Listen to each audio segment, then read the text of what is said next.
rising water carried trees, furniture, and other debris downstream, Mr. Hunnell spotted a 66-year-old Grassy Creek resident in distress, Miss Leslie Worth. She was wearing a life jacket. She was standing in the second-story bedroom window of her home that had been knocked from its foundation. Miss Worth bravely jumped out of the window to save her own life. She plunged into the dangerous conditions and was swept up by the current, and without a moment's hesitation, Mr. Hunnell made the brave decision to attempt to rescue her. He steered a canoe through the flood and then, undeterred by the raging current, leapt into the water and swam to reach her. Through determination and resolve, he swam to her to safer ground, undoubtedly saving her life. This was nothing short of an act of extraordinary bravery and selflessness. Once Miss Worth was reunited with her husband, Mr. Hunnell, he welcomed the couple to join his family that evening at his son's rehearsal dinner. He knew they were without a home, without a meal, and without any warmth. He even went further by setting up a fund to help them rebuild their lives, and he was the very first to contribute. In June, Mr. Hunnell was recognized for this extraordinary act of heroism as the recipient of the Carnegie Medal. This award honors civilians who risked death or serious physical injury to an extraordinary degree, saving or attempting to save the lives of others. And I could think of no one more deserving than him. Madam President, the motto of the great state of North Carolina is esse quam videre, which means to be rather than to seem. I firmly believe Mr. Hunnell has lived out our state's motto to the fullest. His actions remind us that in times of crisis, ordinary individuals can perform extraordinary deeds. I'm grateful for his swift, life-saving intervention during Hurricane Helene to save an innocent life, and I ask my colleagues to join me in honoring him for his exemplary service. May his courage continue to be an inspiration for us all. I yield the floor.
Mr. President.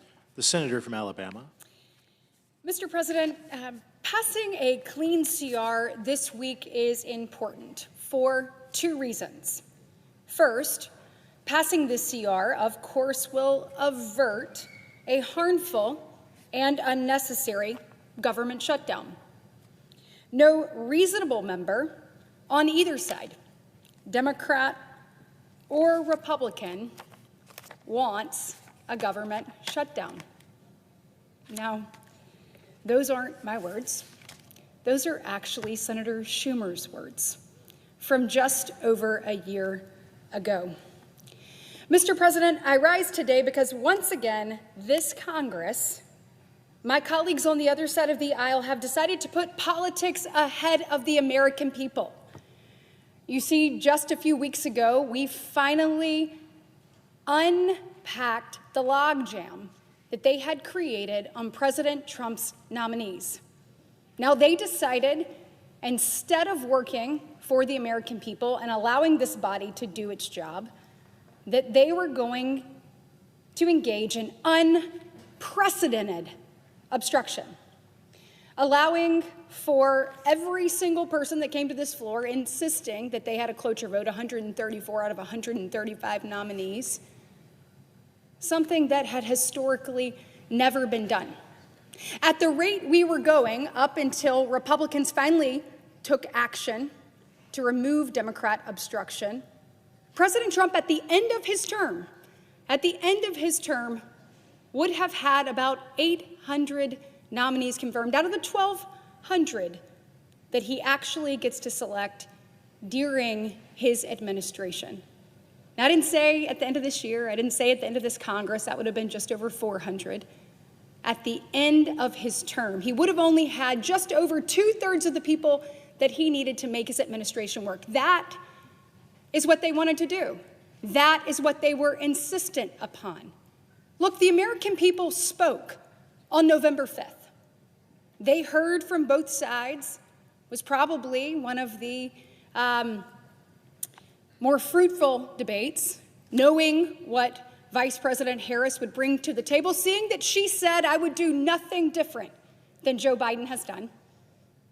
And then knowing what President Trump did his first term and what he was promising to do yet again. And the American people made a very clear choice. But yet, instead of allowing this body to focus, this body to work, this body to function, my colleagues on the other side of the aisle have continued to play politics. And guess what? We're over it. And that's what we're seeing happen here today. Make no mistake, what we want to do is pass a clean CR. Now, this means we've obviously come to the end of our time with government funding. We have 12 appropriations bills that we need to get across the finish line. Getting them across the finish line is important to fund the government. And look, we are on our path, a path greater than that was set by my colleagues when they were in charge just over a year ago, to actually make great strides towards that. And so what Republicans are asking that we do is that we continue these conversations, we continue the work that we're doing. You see, for the first time since 2018, we actually passed 3 appropriations bills out of this chamber before the August state work period. We have been working diligently with our counterparts on the House to get those ready for final passage. What we're asking them to do today is let us keep working. Let us keep doing our job for the American people, but they are consistently choosing politics over the very people they serve. This chamber is barreling towards a government shutdown, and make no mistake about it, there is no one to blame but the Democrats. You know, instead of saying, yeah, let's keep working, they decided to say, you know what? For 7 weeks of keeping working towards the goal of bringing these bills to the floor and actually passing them, getting them across the finish line, when we've engaged in record obstruction on other items, we're going to ask you for $1.5 trillion in new spending for 7 weeks. So they have essentially asked, now you heard that right, not a billion with a B, $1 trillion with AT for 7 weeks of spending under a Biden budget as we extend that while we work to put ourselves under a Trump budget moving forward. It's seriously partisan and unfortunate for the American people. Their plan also asks for some other things that are deeply unserious: to allow illegal aliens to receive taxpayer-funded benefits. That's what they're asking in exchange. To send $500 million to media that functions more as propaganda than it does an actual news outlet. And they want to eliminate the $50 billion of investment that Republicans pledged and made to rural health care. And that's just the tip of the iceberg. Here's the reality. Voters rejected all of that on November 5th. The America Last spending of Democrats is something that the people of this country said we don't want any more of. President Trump and Republicans were elected to change that in historic fashion. But time and time again, it appears that the people pushing for a shutdown, the people on the other side of the aisle, are not living in reality and are caring more about pandering to the far left than they are about actually delivering results to the American people, and that's sad. Look, this isn't an impasse where we said, let's work on these things and we will make no progress. We've made significant progress, and we're committed to continuing to do that given the opportunity. Meanwhile, Republicans have put forth a clean CR. It funds the government for 7 weeks. It puts forth no new partisan spending, and importantly, allows for us to have more time to get back to a semblance of regular order and pass bipartisan appropriations bills. Enacting these appropriations bills needs to be one of our top priorities, because while the Republican-led CR is the best option for right now, it is my belief we cannot continue to kick the can down the road. Every time we do that, it costs the American taxpayers more. It's time for us to get in this room, right here, and do the work of the American people. A long-term continuing resolution would keep spending at Biden levels, and the American people neither voted for this nor could they afford it. We have an obligation to ensure the Senate gets back to doing its job. We must return to transparency, to accountability, and to regular order. Last several months, it was blocking President Trump's nominees.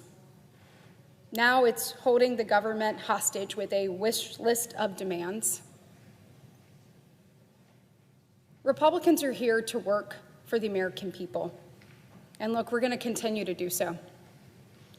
It is my hope that some of my colleagues on the other side of the aisle are committed to doing the same thing. Make no mistake, if the government shuts down, if federal workers go without a paycheck, if things go awry, that will be Democrats' burden to bear. It's not like there hasn't been progress. It's not like there's no plan. We've made progress on these bills. Our Leader John Thune, has promised to continue to put these bills on the floor. It is past time that Democrats get serious and decide if they want to govern or if they just want to follow their leader. I hope that they choose actually doing the work of the American people and not making them pay the price for a Schumer shutdown. Mr. President, decisions need to be made in this very chamber tonight, and I hope that our colleagues on the other side make the right one. Let us to continue to work for the American people. Let us do the job that we've already started on and are committed to finishing.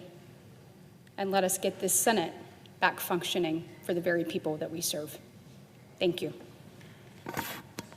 The senator from Washington. I know many of my constituents are contacting me about the rising cost of health care. I know that many of my colleagues are saying that they are being contacted by the rising cost of health care.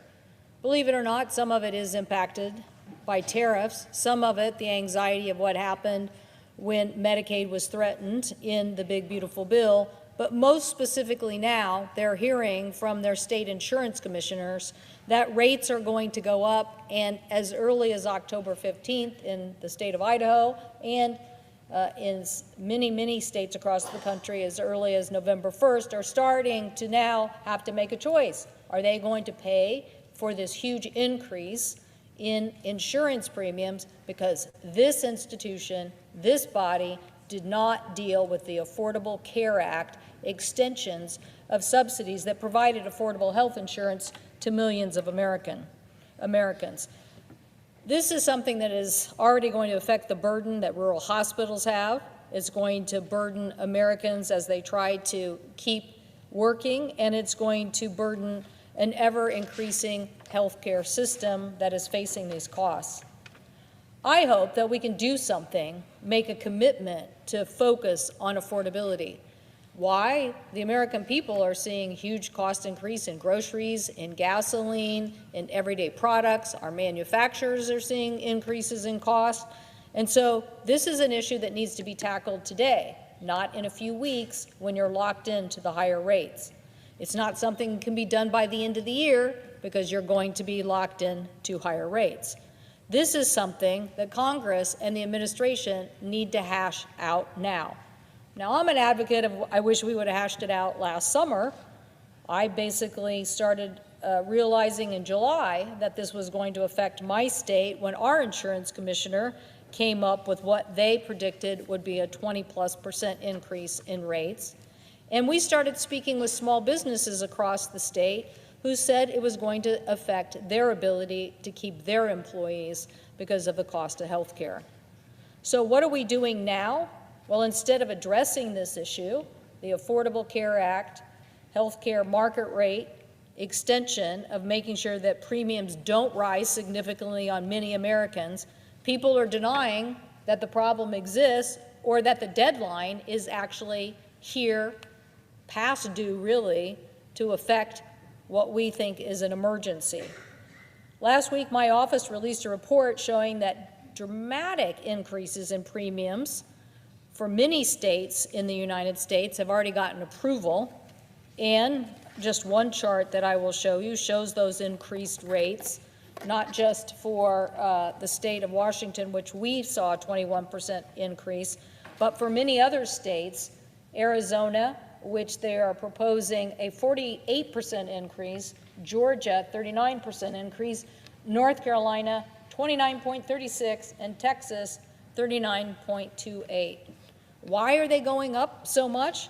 Well, insurers are saying in their states the primary reason, as I mentioned earlier, administration tariffs, cost of delivering the healthcare system, and the pending failure of Congress to extend the tax credits in the Affordable Care Act.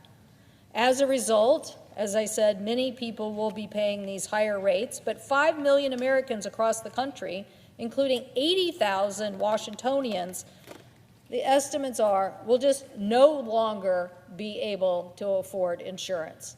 That's the estimate. 5 million Americans across the country, 80,000 in my state will just be like, nope, can't afford insurance anymore, not going to buy it.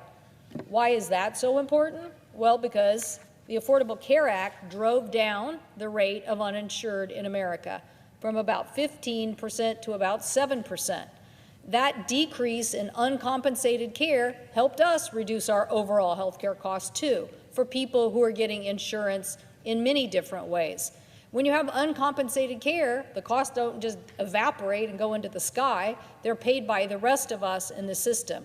Failing to deal with this affects everybody's health care, not just those on the Affordable Care Act premium plan of extension of these credits. It affects everybody because you're increasing the cost of health care throughout the entire system.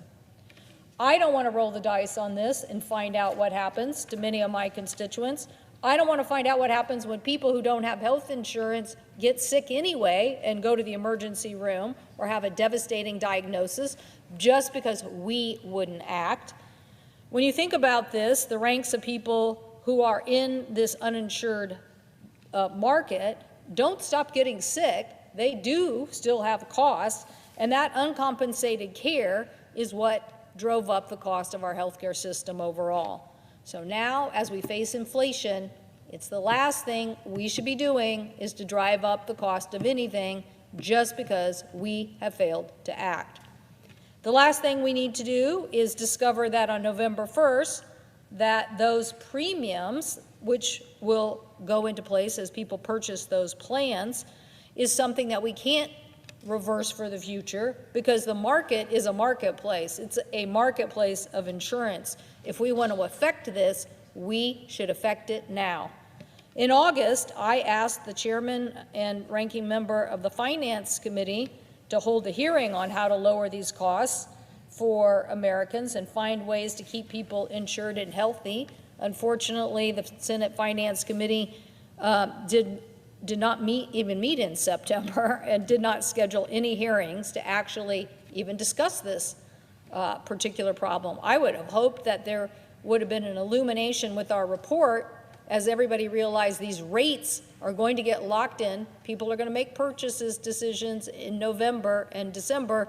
And then, as I said, lots of people will just say, I can't afford these rates, they're insane. And now I'm going to just drop out of the marketplace. But yeah, I'm still going to get sick, and I'm still going to cost the hospital and the part of the state that may not even be able to afford it. I'm still going to have uncompensated care costs.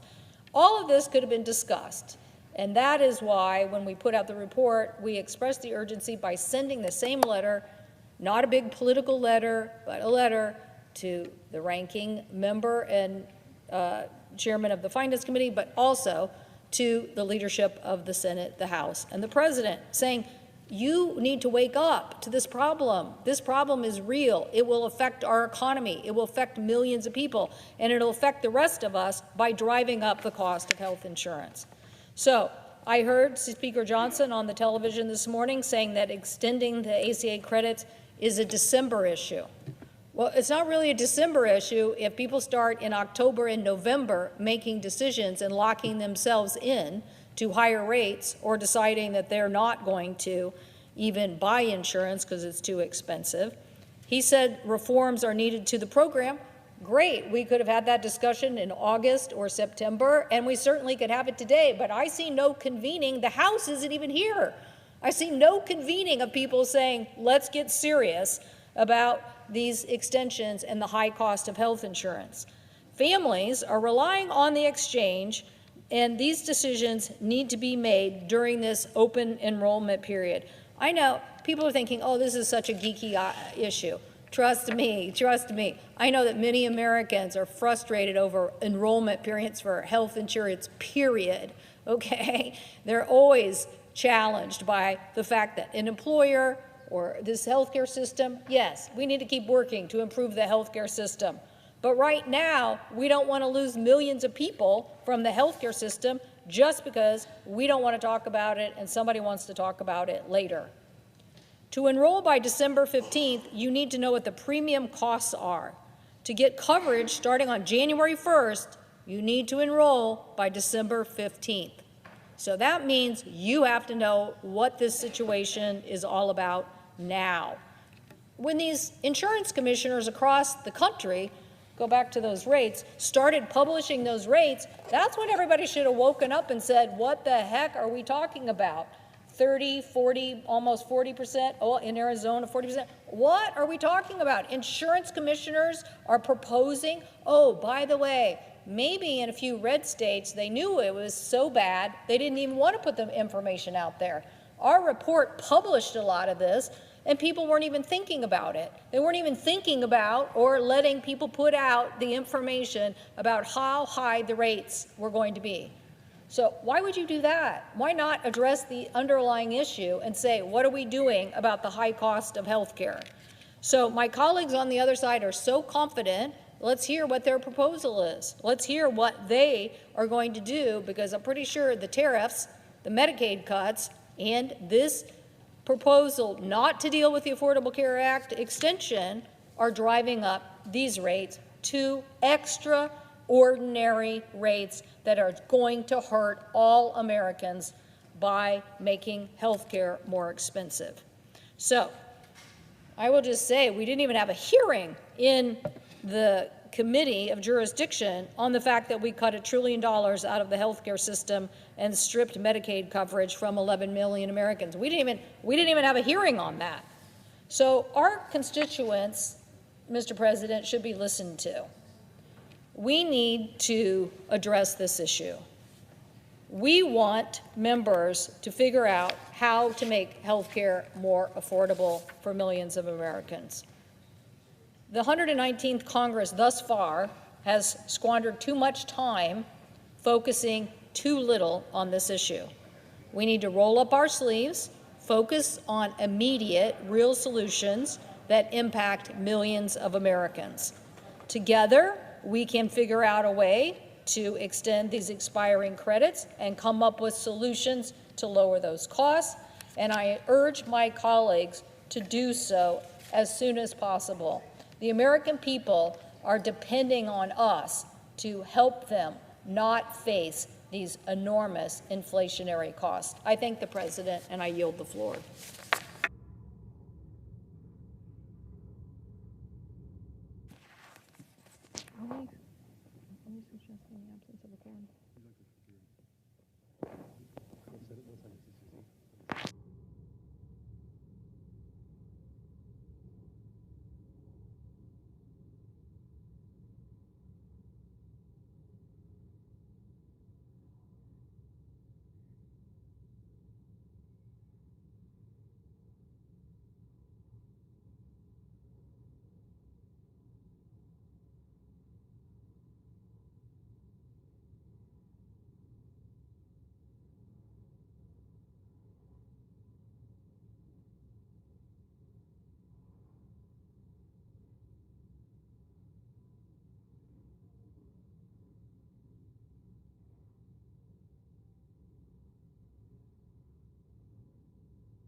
The Minority Whip. Are we on a quorum call? We are not. Thank you, Mr. President. Mr. President, we're just hours away from a deadline to fund the federal government. This task of funding our government is one of the most important responsibilities vested in Congress. This is not my first rodeo. I've been through shutdowns before. The last one, and one of the longest, was in President Trump's first term. So here in his second term comes another government shutdown, just 9 months into his presidency. Accomplishing this funding of our government requires bipartisan compromise. Do the math. To pass anything of substance in the United States Senate, you need 60 votes. There are 53 Republicans and 47 Democrats. You need at least 7 Democratic votes to join all the Republicans if you want to have a bipartisan roll call that passes.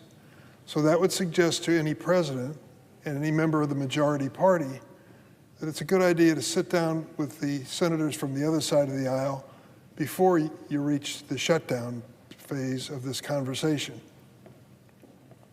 If we fail to fund this government, farmers won't receive their payments and loans they need to stay afloat, facing President Trump's tariffs. Medical breakthroughs and research will be put on hold. American service members and thousands of federal employees across the country will be forced to work without pay.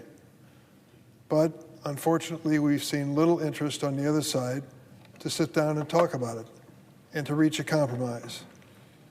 The Republicans control the White House, they control the Senate, they control the House of Representatives, and they've decided the best approach is don't negotiate with the Democrats. Give them a take it or leave it, and let's see what happens.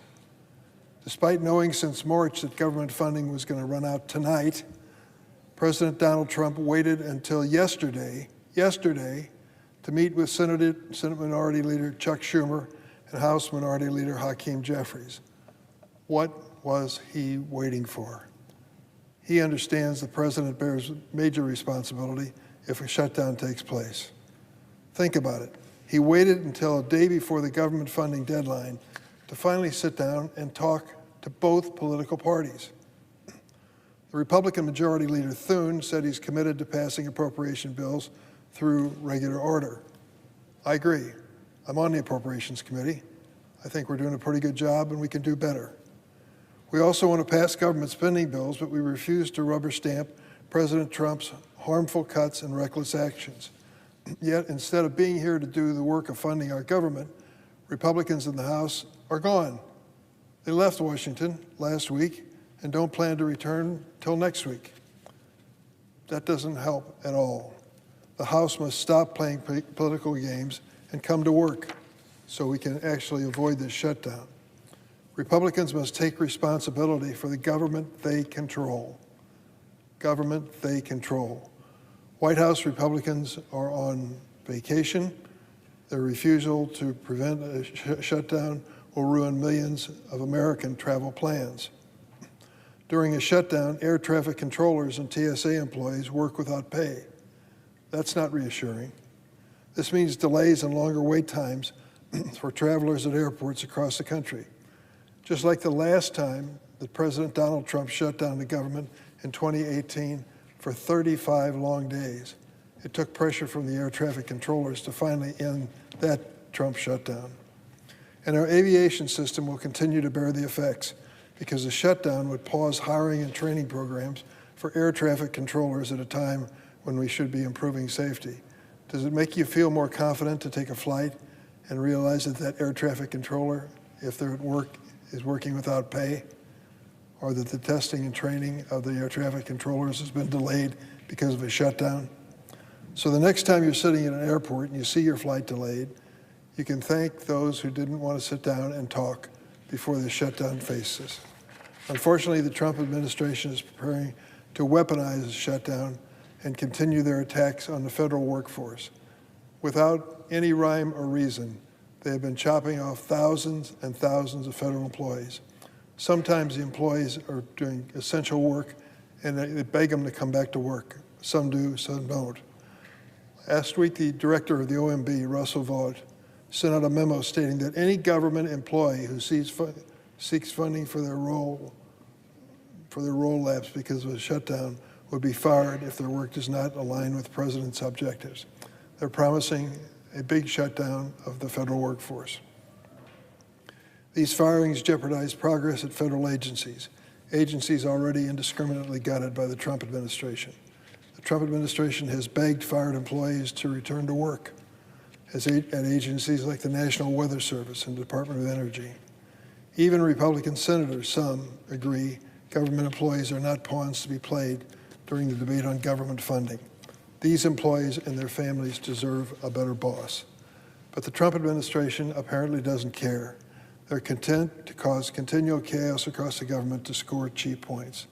The American people know who's making the government work and who's trying to destroy it.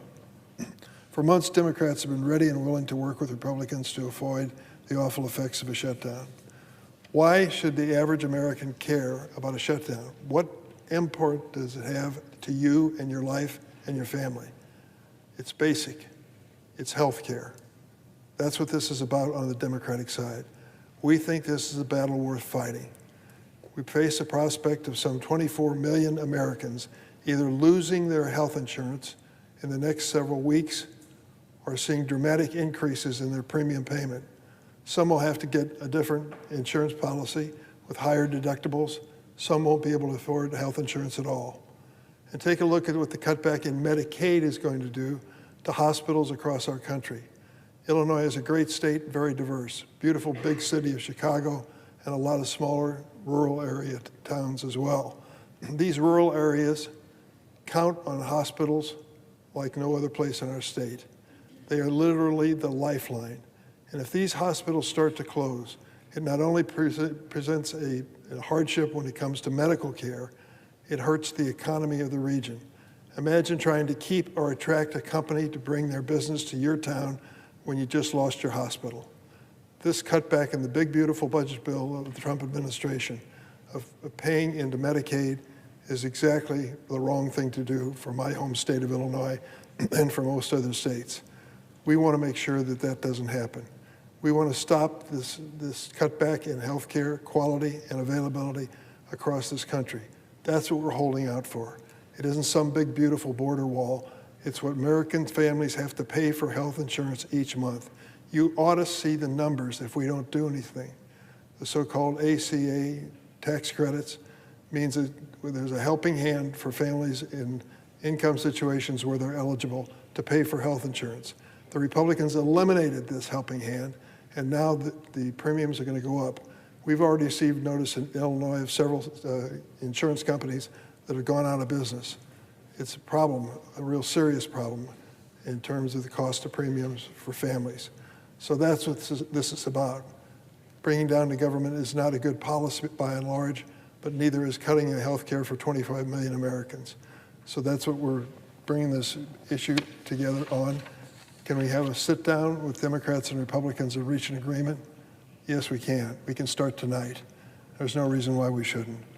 So I hope that my friends on the other side of the aisle will understand that uninsured Americans and Americans with health insurance that they can't afford is serious hardship for working families. Mr. President, I hope my Republican colleagues will join us in a bipartisan conversation. It's long overdue. I yield the floor.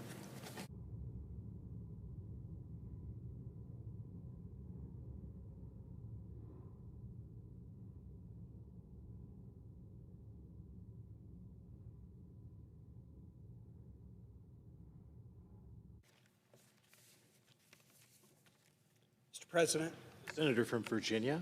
Mr. President, I rise to discuss a vote that the Senate will take later this week on a block of executive nominations. The vote will likely come either tomorrow or possibly Friday, and there's a block of approximately 100 nominations that we will be considering.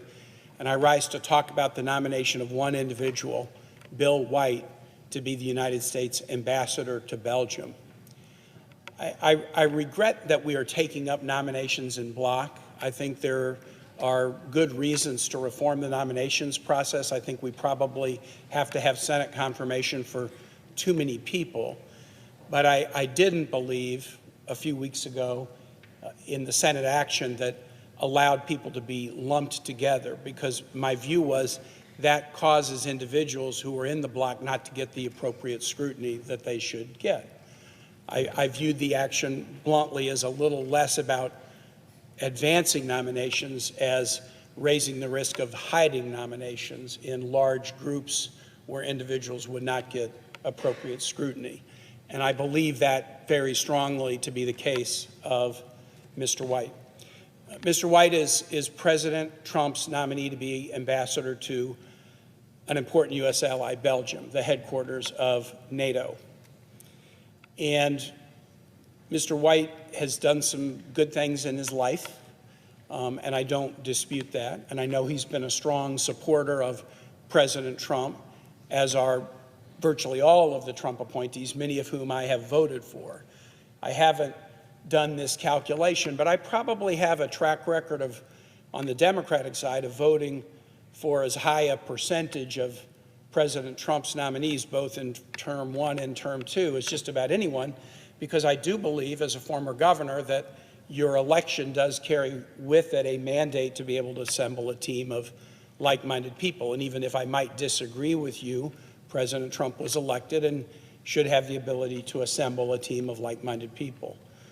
But I do carefully scrutinize the character, judgment, and qualifications of the individuals who are put before us for important positions. And this nomination of this individual for this country at this time I view as so uniquely bad that I wanted to take the time to come to the floor and talk about why. And what I'm going to talk about is Mr. White's judgment, as evidenced by his social media postings. And I have a whole lot of examples I could use, but I'm going to just narrow it down to ones that I think are a true window into this individual's judgment and character, and demonstrates that he's not suitable to represent the United States in a critical ambassadorial position. On May 16, 2023, he tweeted out about one of our colleagues, Senator Graham of South Carolina.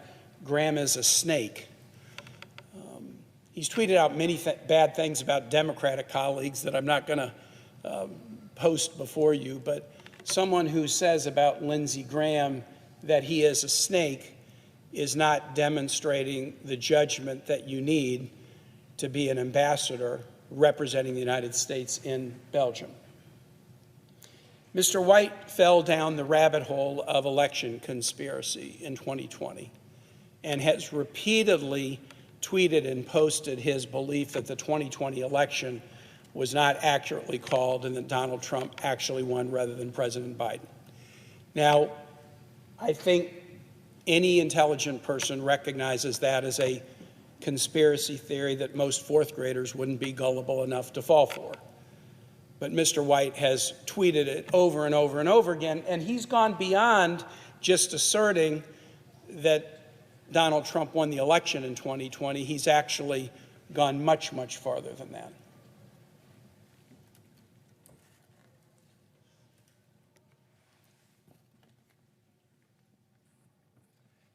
In the run-up to the election of 2024, so this is now 4 years after the 2020 election, Mr. White was posting material, reposting material about Georgia's Secretary of State Brad Raffensperger, a Republican, claiming that he had acted improperly in the 2020 election, lock Georgia's Secretary of State, and forgive me, this is a quote, lock this mother effer up. That is what he is calling to happen to the Republican Secretary of State in Georgia. And this was recent. This is in August of 2024. This is not years and years and years ago. Mr. White went on to continue in this extreme rhetoric in the aftermath of President Trump's election in 2024. Within the days to follow, shortly after the election, he basically says Donald Trump won Georgia. That's referring to the 2024 election.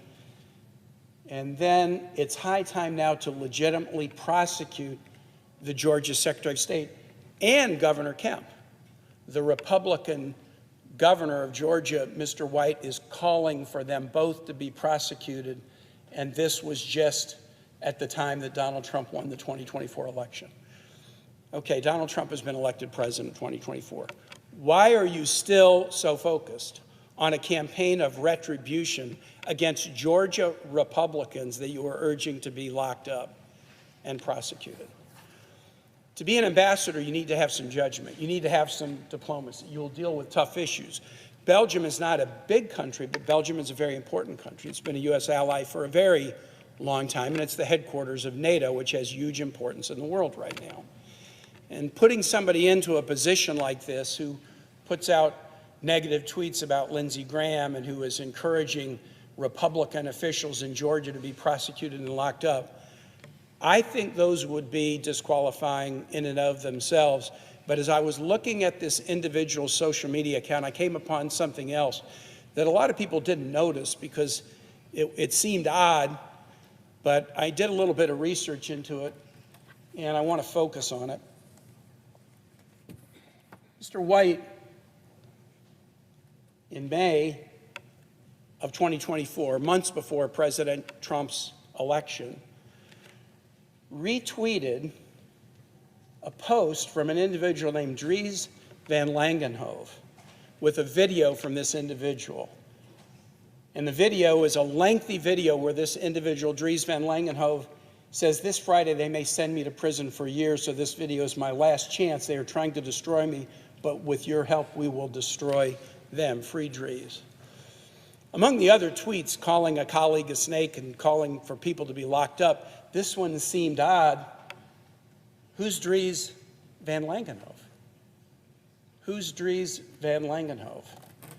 Dries Van Langenhove is a convicted, Holocaust-denying, pro-violence anti-Semite in Belgium. And the tweet that Mr. White posted was his video the night before he was sentenced to a year in prison for inciting violence and denying the Holocaust. This is an article from Politico Europe in March of 2024, and it talks about Mr. Van Langenhove. Title: Belgium's far-right prodigy gets prison term for inciting violence.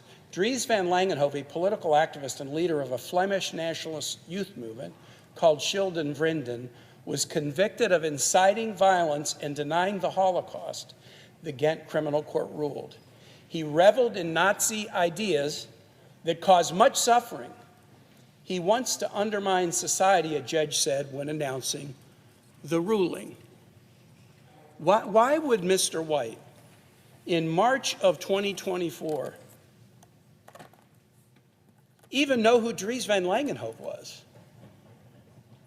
When I saw this, as I was researching this prior to the hearing in the Senate Foreign Relations Committee, I had no idea who Dries Van Langenhove was, and I wondered, why is Mr. White platforming this individual I know nothing about?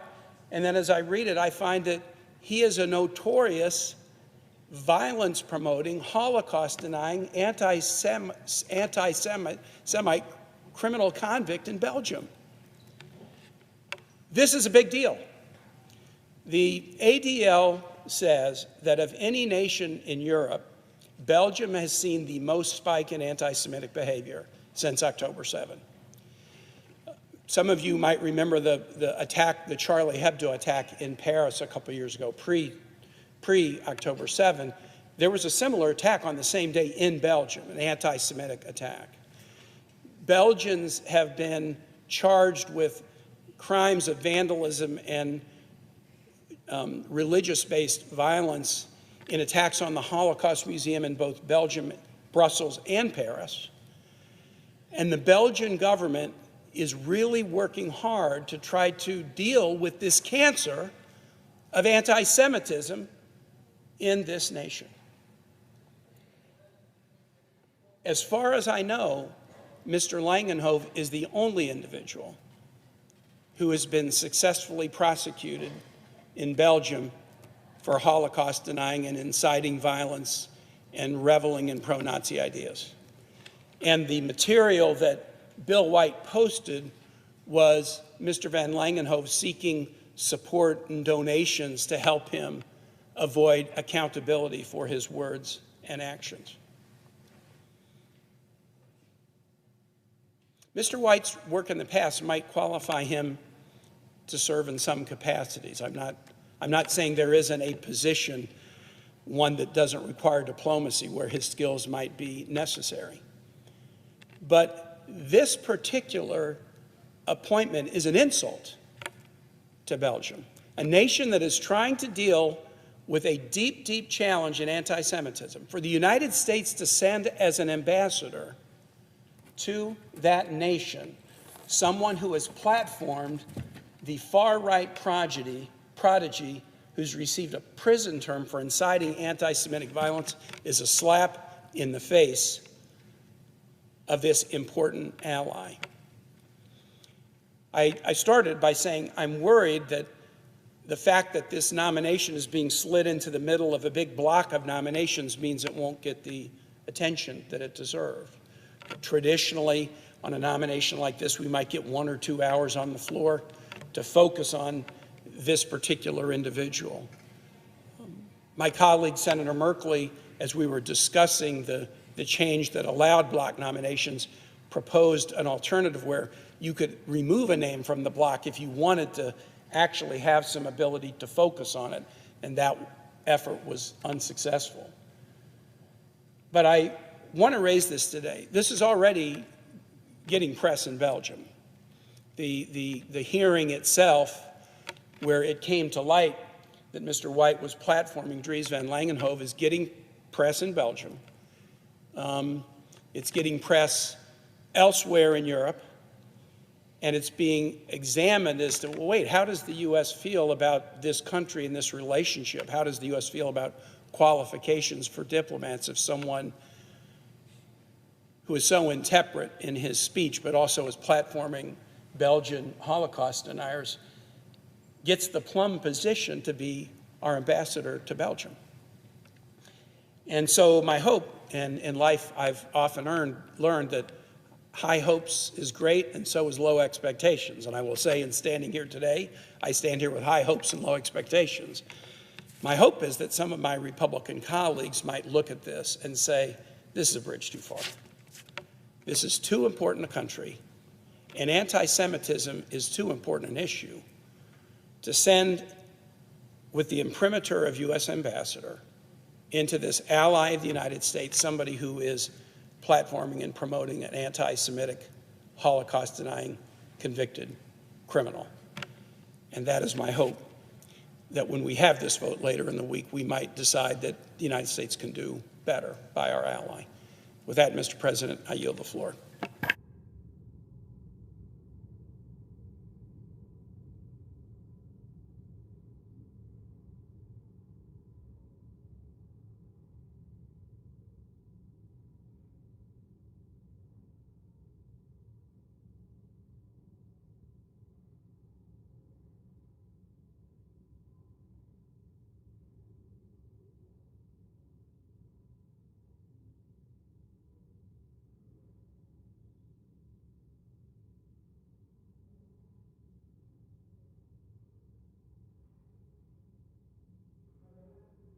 Senator from Virginia. The absence of quorum. The clerk will call the roll. Ms. Alsop-Brooks.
Mr. President, The senator from Louisiana. are we in a quorum? We are. I ask that the quorum call be vitiated. Without objection. Mr. President, hurricane season ends November 30th, 2 months left to go. Last week marked the first anniversary of Hurricane Helene, and I see from reports that the area of North Carolina most affected is still terribly affected. It was such a severe storm that people in Louisiana went from Louisiana to help North Carolina and other states with their emergency operations on the ground. This weekend saw 2 Category 4 storms churning in the western Atlantic. Thankfully, they did not hit, or they do not appear they'll hit our coast. Still, the storms remind people in Louisiana and other states that flooding is not a matter of if, but rather when. Now, Democrats, as we know, are pushing us towards a government shutdown. What does that mean for the National Flood Insurance Program? Imagine you're about to close on a house in 2 days, and the bank requires you to have flood insurance. If you're in a special flood hazard area, by the way, over half of Louisiana is a special flood hazard area, and you're purchasing a house with help from a federally backed loan, you will not be closing on that house, nor will you be able to renew your existing policy. All because Democrats have rejected a clean, continuing resolution to keep the government open. Let me repeat. They are walking away from a bill that simply extends the existing budget for 7 weeks to allow further negotiation. Instead, they demand a highly partisan bill, which would add more than $1 trillion to our nation's debt. They want taxpayer-funded health care for illegal immigrants, transgender surgery for minors, and to cut $50 billion from the Rural Hospital Fund Republicans created as part of our Working Families Tax Cuts bill. Now, back to flood insurance, Americans are left wondering how a shutdown will affect it. While Democrats are writing checks to the far left, folks are wondering if they can close on their house. Now, I'll tell you what the American people care about. They want the government to do its job. They want disaster recovery when needed. They want flood insurance that works. They want rural hospitals to stay open. They want energy security and a balanced budget, not trillion-dollar add-ons that only serve a political agenda. Mr. President, the American people deserve accountability. They expect Congress to put their needs before partisan politics. If this shutdown happens, it means that the National Flood Insurance Program cannot renew policies. That's 500,000 people in Louisiana, millions across the country, unable to renew policies while we're still in hurricane season. It'll mean delays in disaster aid and emergency response coordination. It means uncertainty for families still recovering from Hurricane Helene and other past storms. Now, this is personal for folks in my state. If Democrats would stop trying to please the fringe of their party and start focusing on the real immediate needs of the American people, like keeping the government open, maintaining flood insurance, protecting access to rural health care, we can solve this today. So I ask my fellow senators who are Democrats, who are you working for? Are you working for the American families watching the weather, hoping the next storm doesn't wipe out everything they built? Are you working for veterans waiting on care, the seniors relying on Social Security checks, or the communities who count on rural hospitals in a crisis? Or are you working for political activists and special interest groups that have nothing to do with the lives of the people you were elected to serve? Mr. President, the path forward is simple. Pass a clean bill to keep the government open. Now, Mr. President, I ask unanimous consent that the next portion be entered separately into the record. Without objection. Mr. President, middle-class Americans are taking it on the chin.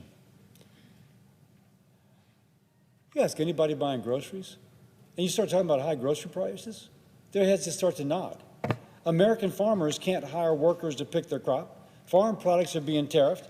Beef and coffee prices are through the roof. For the first time ever seen since it's been tracked, ground beef is over $6 a pound, and it keeps rising. To put that in perspective, it was under $4 when President Trump left office in 2021. And people can't afford to live if you combine the cost of the things they absolutely need, their health care, their flood insurance, property and casualty or homeowners insurance, car insurance, mortgages, car payments. After that, they're sitting around an empty kitchen table worried as to whether there is enough left in their pocketbook to buy the groceries to feed their family.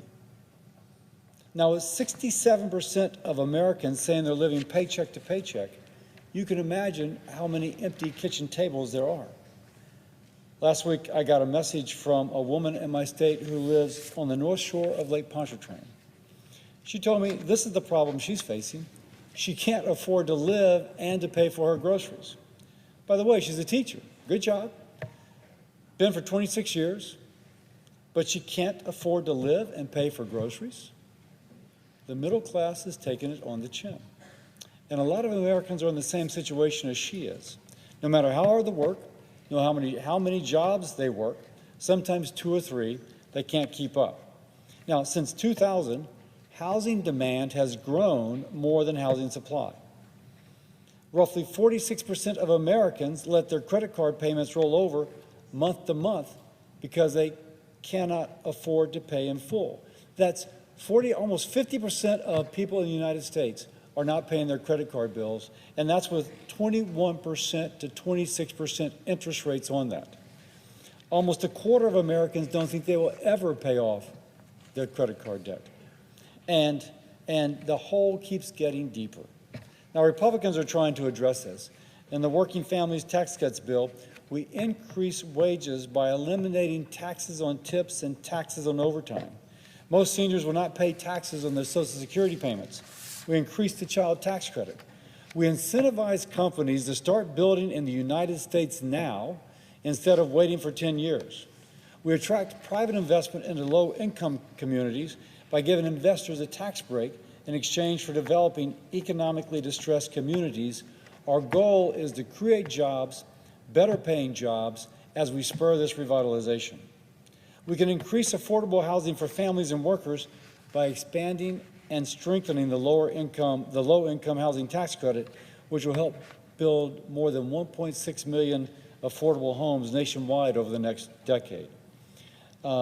Again, we give tax incentives now for those better-paying manufacturing and construction jobs.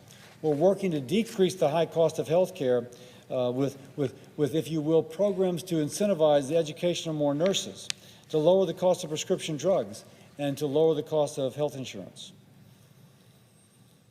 We have proposed ways to lower the cost of the National Flood Insurance Program, which in my state is one thing that just saps from people's pocketbook. Now, the government shutdown will not help. It creates unnecessary worry, puts a strain on working families, veterans, and folks living on a fixed income. The American middle class has taken it on the chin. Republicans are working to give the American people hope instead of one more body blow. And with that, I yield.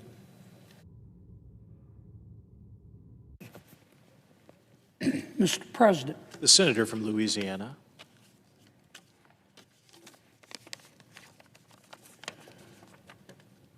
Well, Mr. President, it looks like we're going to have a shutdown.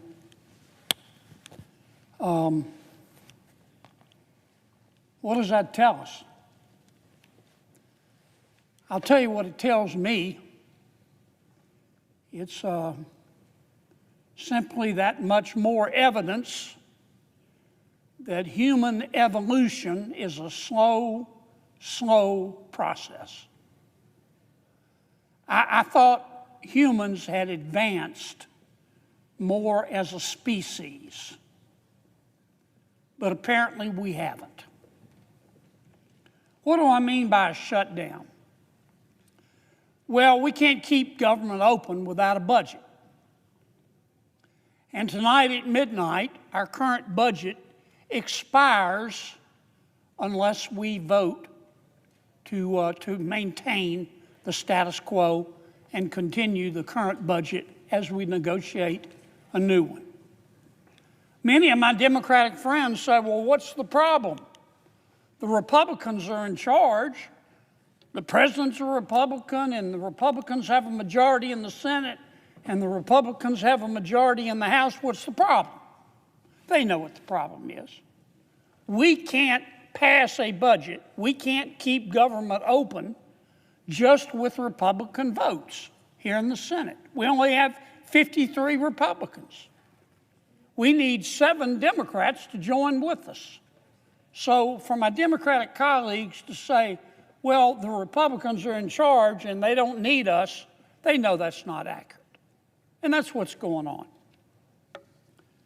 Now, we've had a few shutdowns before, and every shutdown is different, but most shutdowns are a combination of both policy and politics in varying degrees. This shutdown, in terms of policy, makes absolutely no sense. None. What we have proposed to our Democratic colleagues and the minority leader, Senator Schumer, is to make no changes to the current budget. We just want to continue the current budget and keep government open until just before Thanksgiving to give us more time to negotiate a permanent budget. We did that many times when President Biden was president and when the Democrats had the majority. In fact, we did it 13 times. Not only have Republicans done it, but Democrats have routinely done it. But this time, the Democrats have said, no, no, no, no, no. We want more. And you may be thinking, okay, that's reasonable. What do you want? Well, it's not reasonable. In effect, what the Democrats are saying to us is that we're going to close government unless you Republicans agree to make it bigger. We don't want the status quo. We want you to commit to spending $1.5 trillion more than you're spending now. And we, the Democrats are saying, are going to tell you how to spend it. First, they want us to repeal all of the Medicaid reforms that we did in the reconciliation bill. Some call it the One Big Beautiful Bill. The One Big Beautiful Bill would not reduce Medicaid. In fact, it would go up about 2% every year as a result of our bill. But it would say to people who are on Medicaid, who aren't eligible for Medicaid, that you're not going to get Medicaid anymore. Dual eligibles, people who sign up in Louisiana and Mississippi, that's fraud. Under our bill, they would be thrown off. The Democrats want them put back on. Under our changes in the One Big Beautiful Bill that the Democrats want us to reverse, you would have to satisfy certain income levels to be on Medicaid. The law says if you make too much money, you can't get Medicaid because Medicaid is for the poor. In my state, we have found people through audits making $120,000 a year on Medicaid. So our bill, which the Democrats want us to repeal after just passing it, would say to those people that if you don't meet the income limits, you can't get Medicaid. So that's the first demand of the Democrats. Take out all the reforms that we made to Medicaid in the reconciliation bill and throw them out the window. Number two, they want to extend the Obamacare subsidies. What does that mean? Well, first let me say Obamacare was a mistake, and we know that now. When President Obama passed Obamacare, we were told that our lives would be better. Our lives have been worse. We were told that it would make health insurance more accessible and more affordable. It's done neither. On the non-Medicaid part of Obamacare, we've got, 25 million Americans who are accessing it. And for the most part, about 90% of them are low-income Americans. But the rest are making huge sums of money. Some are making $160,000 a year getting Obamacare subsidized by taxpayers. And that's not the way it was supposed to be. How did we get here? Well, it's simple. During the pandemic, when people were being laid off or losing their jobs or couldn't work, President Biden rammed through a bill to enlarge the subsidies. He took the cap off the amount that you needed to earn in order to get Obamacare. And those subsidies at the end of this year are about to run out. Now, the Republicans have said, we'll sit down with our Democratic friends and talk about how to extend them, but we want to reform the program because it's not right that people making $125,000, $150,000, $250,000, $200,000 a year are getting their health insurance subsidized by the federal government. That's bone deep down to the mayor's stupid. But the Democrats, Senator Schumer and his colleagues, have said, no, we will shut government down unless you agree automatically to extend these subsidies, which were passed during the pandemic, after the pandemic is over, permanently. And that's just some of my colleagues' demands. I mean, you need an Excel spreadsheet to be able to follow their demands. Their demands to keep government open, you stack them here, you could stand on them and paint the ceiling. And that's not much of an exaggeration. And when Senator Schumer announced these demands, that's when I knew. I knew it in a nanosecond. We're going to have a shutdown. Because my colleagues, my Democratic colleagues, are very smart people. And Senator Schumer is a smart person. And he knew when he announced these demands that I could tell he wasn't serious. He knew they were unserious. And he knew that neither the president nor the other members of Congress were going to accept them. And you know what? Many Democrats know they're unreasonable as well. So that's why I say the policy part of this makes absolutely no sense. And that's because this isn't about policy. This shutdown is about politics. Now, parties change, just like the human experience changes over time. Political parties change. My party's changing. So is the Democratic Party. And there is a wing of the Democratic Party, I call it the socialist wing. Some less charitable people call it the loon wing of the Democratic Party. And they are in charge right now. And the non-loon, non-socialist Democrats are scared to death of them. And this particular wing of the Democratic Party that's in the ascendancy, what do they believe? They try to out-weird each other all the time. They hate, if you listen to them, they hate Thomas Jefferson. They hate Abraham Lincoln. They hate George Washington. They hate Dr. Seuss. They hate Mr. Potato Head. They think our kids should be able to change genders back and forth at recess. Kids. And if it's their preference, should be able to undergo sex change operations while minors paid by you, the taxpayers. They believe that. They believe in open borders. They believe that if you support the law, which says you have to be vetted to come into our country, if you support the law, you're a racist. I think if you support the law, you're being prudent. But they believe in open borders. And my Democratic friends are about to elect a new mayor in New York City who is a member of the Loon Wing. He's a self-avowed socialist. He has said if the Prime Minister of Israel comes to New York City, he will have him arrested.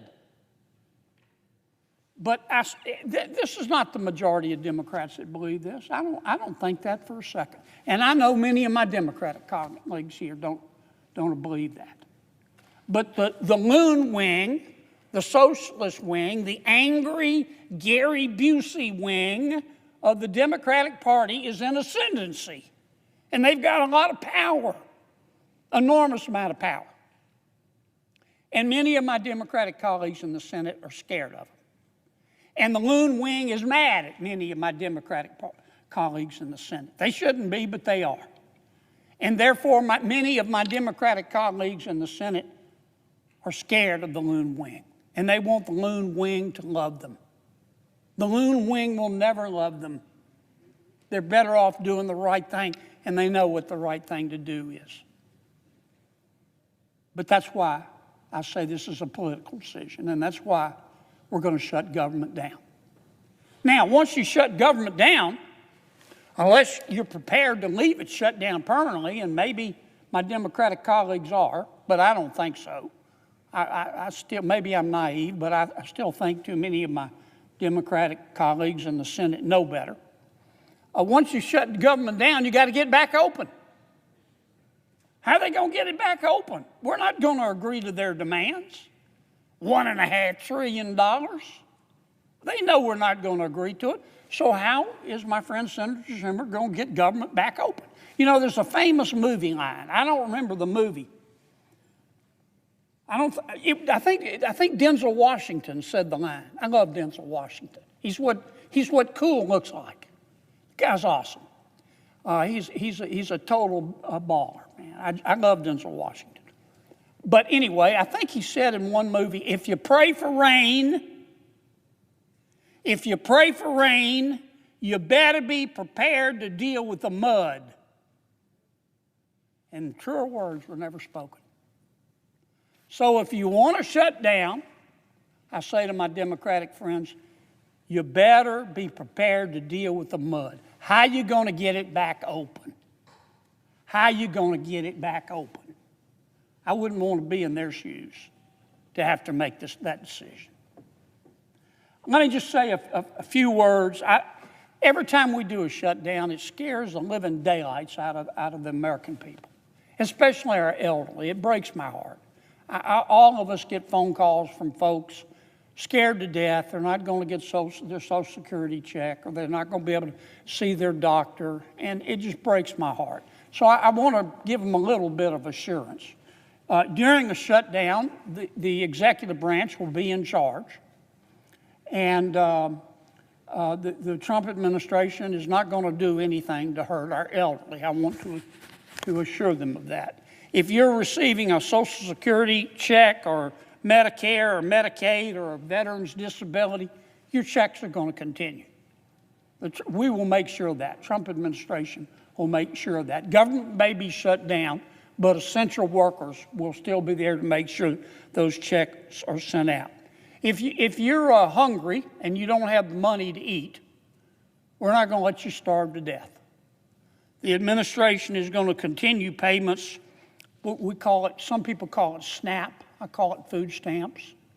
And we will continue the payments for the women, infants, and children's program. Most of us refer that to WIC. You'll still get your mail. Don't worry about that. Postal Service will be working through the shutdown. If you depend for health care on your Veterans Administration and VA medical centers, they're going to remain open. So I don't want you to be scared about that. Now, you're going to notice an impact. Probably we've got 2.5 million federal employees. Probably 750,000 aren't going to be on the job. Under the law, they have to go home. So you will notice an impact. You'll notice it in our parks. You'll notice it in our museums here in Washington if you're visiting. You'll notice it in many of the federal agencies. That's the law. They can't come to work in a shutdown. Doesn't matter who initiates the shutdown. We still got a little time. It's midnight tonight, and we're going to be taking some votes here in a few minutes. Give our Democratic colleagues one last chance. One last chance to do the right thing. And I certainly hope they accept it. With that, Mr. President, appreciate your patience, and I suggest the absence of a quorum. The clerk will call the roll. Ms. Alsobrooks.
President.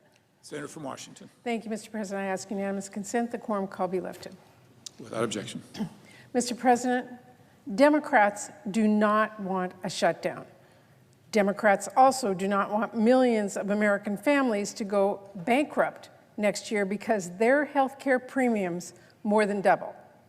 And Democrats do not want people to get kicked off their health care, get sick, or even die. Democrats want to stop our rural hospitals from closing and laying off more staff. We have been clear about this for weeks and weeks and weeks. All along, Democrats have made clear we are ready to hammer out a solution to prevent a shutdown and save people's health care. But I'm afraid that at every step of the way, Republican leadership has made clear they would rather shut down the government than make sure people can afford health care. Apparently, working with Democrats to save American families money and keep the government open is too much for Republican leadership, because their plan so far has been to let health care premiums double next year and insist that Democrats swallow a bill that does nothing on health care. President Trump and Republicans in Congress would rather shut down the government than have serious negotiations to lower costs, save health care, and prevent a shutdown. Unfortunately, Republicans decided on the shutdown track weeks ago and have done nothing to steer away from that cliff. This is not hard to understand. Republican leadership has not been subtle. If Republicans were serious about avoiding a shutdown, they would not have skipped town last week. And Speaker Johnson wouldn't be refusing to return lawmakers until after the funding deadline.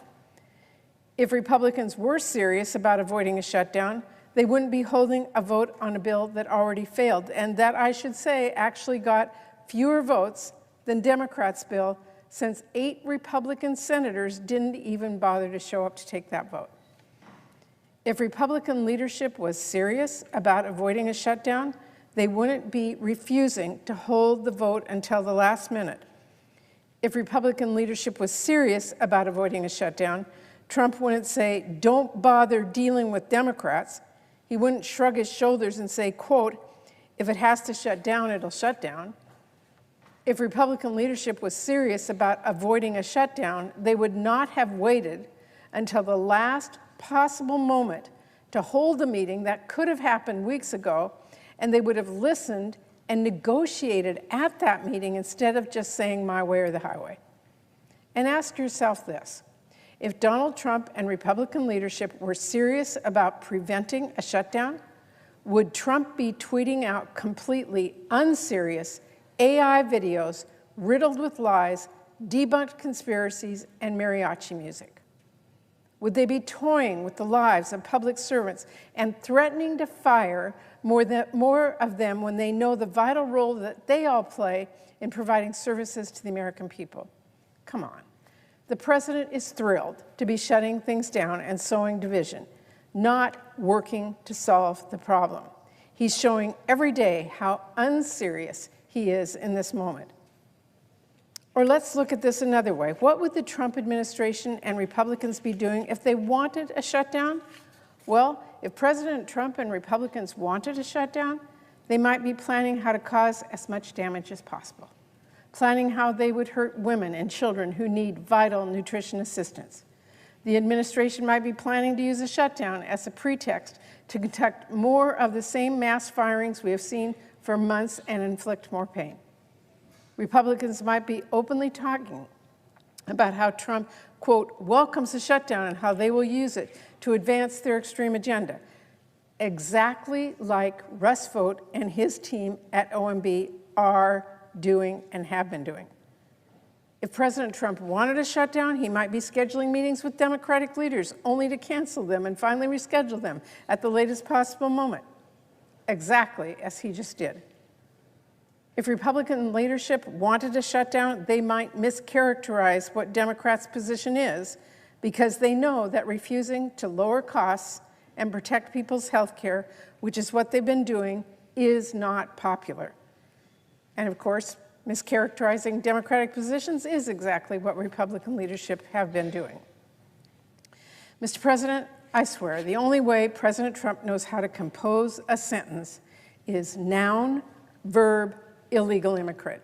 And hey, why not throw in transgender for good measure? That is how he aims to sow division and hatred. Are they serious? American citizens across the country are starting to get letters now warning that their premiums are set to double. Hospitals are already closing, laying off staff, and not for no reason in particular. This healthcare crisis is happening explicitly because of Republican policy decisions. Instead of talking with us about addressing healthcare from the start, Republicans decided to pass a partisan CR, and they decided they would do nothing about the fact that healthcare premiums are about to skyrocket. They decided they preferred a shutdown because they don't want to act in time to prevent families from paying dearly with exploding healthcare costs. Good luck explaining that to the American people. Good luck arguing, sorry Republicans left town until the 11th hour and shut down the government, but you see, we wanted to make sure you couldn't afford health care. Good luck saying that to your constituents. Good luck saying, you don't understand. Those radical Democrats demanded we stop your premium from more than doubling next year. Just not going to fly. The American people are a whole lot smarter than that. And despite all this, Republican leadership is pretending they want to talk about health care later. The reality Republicans won't talk about is that higher premiums are being announced right now. Let's be clear about that because it underscores why addressing health care is so urgent. The reason we need to start this conversation right now is because people will receive letters in the mail with their new rates next month. In Idaho, open enrollment will begin October 15th. And we already know those rates are going to be much higher if Republicans insist on inaction. We already know millions of people are going to start losing their insurance. They'll be priced out if we don't get this dealt with soon. It is worth noting that according to the Kaiser Family Foundation, a quarter of our farmers and ranchers are enrolled through the healthcare marketplace. And nearly 1/2 of marketplace enrollees are small business owners, small business workers, or self-employed. Why do Republicans want to price farmers out of health care? Why don't they care about small businesses and their workers? I heard about one family in my home state of Washington who learned that if Republicans get their way on this, their health care premium could jump from $278 a month to as much as $1,800 a month. And they are far from alone in staring down a huge, huge health care increase if Republicans refuse to act now. Millions of families are going to see their health care costs jump by thousands of dollars. That, Mr. President, is why we have to act. That is why Democrats want to avoid. That's what we want to avoid. And we know we have to do this now. But still, Republican leadership has refused to start that conversation. Meanwhile, Democrats are at the table. We have ideas ready to go. Democrats put forward our proposal for funding the government, not as Republicans are pretending as a take it or leave it demand, but a proposal. One with several key issues we want to discuss with Republicans. We want to talk about how we stop Republicans' Medicaid cuts before our families get kicked off their health care and before Republicans' cuts shutter many of our rural hospitals. We want to talk about how we can stop Russ Vought from stealing money for cancer research. And we want to talk about how we save the health care tax credits that tens of millions depend on before those higher premiums kick in and get locked in, before families decide they just can't afford this coverage, in short, before it's too late. Because if Republicans insist on sitting on their hands, if they decide to wait until the last minute to finally work with us to save these credits, 1.5 million Americans will lose their health care. Again, that is if we do pass an extension at the last minute. If Republicans never get serious about this at all, it is going to be even worse. But even delay has a real cost here, one that is paid for by our families. So it's time for Republicans to get serious. Despite what Republicans are pretending, Democrats are not asking for the moon here.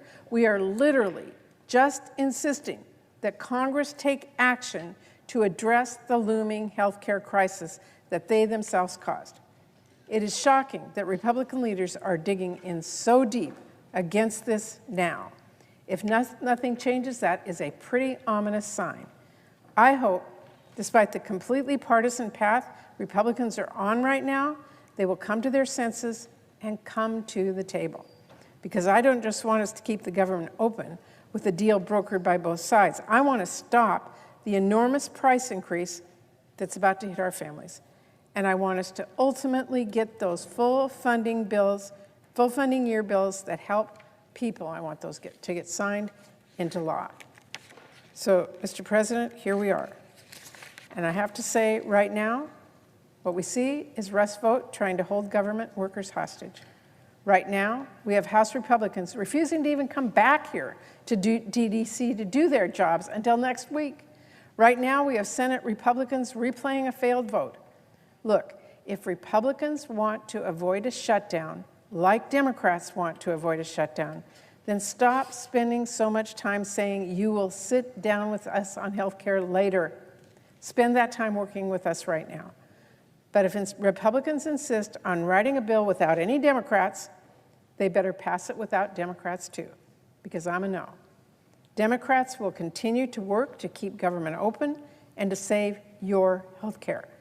I'm ready to keep the government open, as I said many times over the last several weeks, and I'm ready and I'm willing to stay at the table for as long as it takes.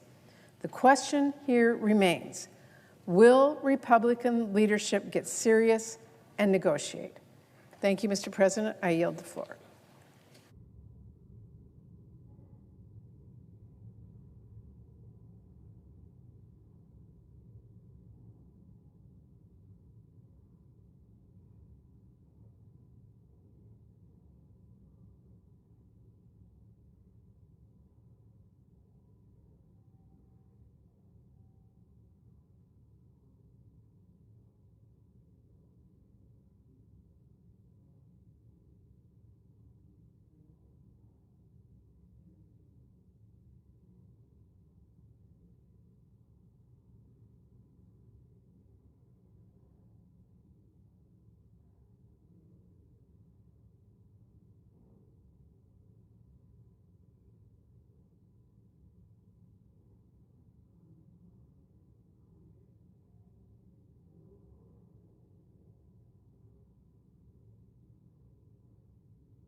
Mr. President, Democrat leader.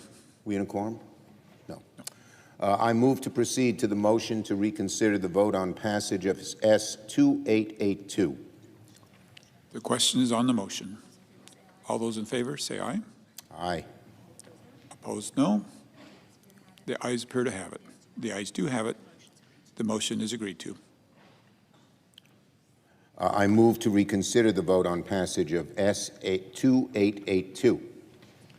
The question is on the motion. All those in favor say aye. Aye. Those opposed, the ayes appear to have it. The ayes do have it. The motion is agreed to. The question occurs on passage of S-2882. Upon reconsideration. I ask for the yeas and nays. Is there sufficient second? There appears to be. The clerk will call the roll.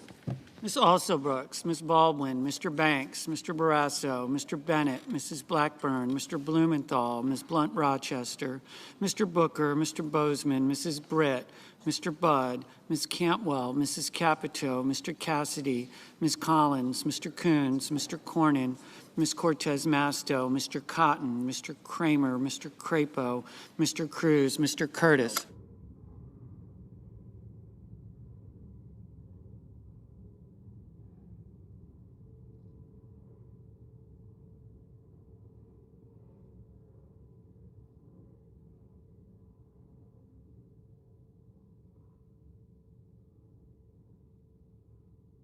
Mr. Daines.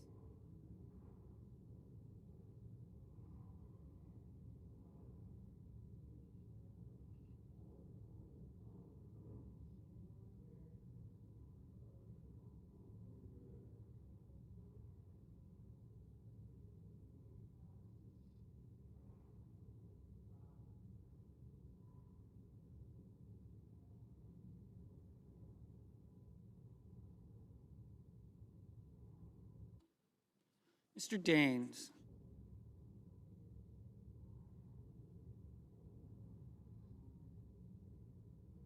Ms. Duckworth. Mr. Durbin. Ms. Ernst.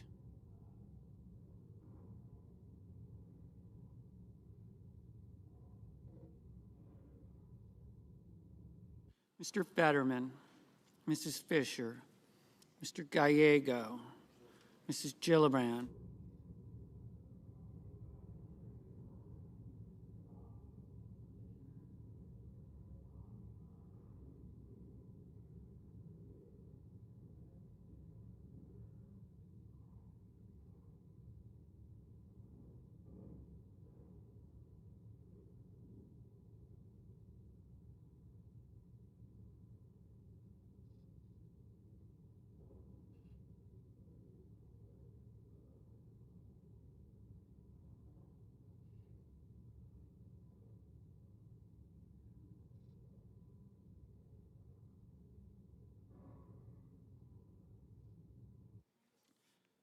Mr. Graham, Mr. Grassley, Mr. Haggerty, Ms. Hassan, Mr. Hawley, Mr. Heinrich, Mr. Hickenlooper, Ms. Hirono.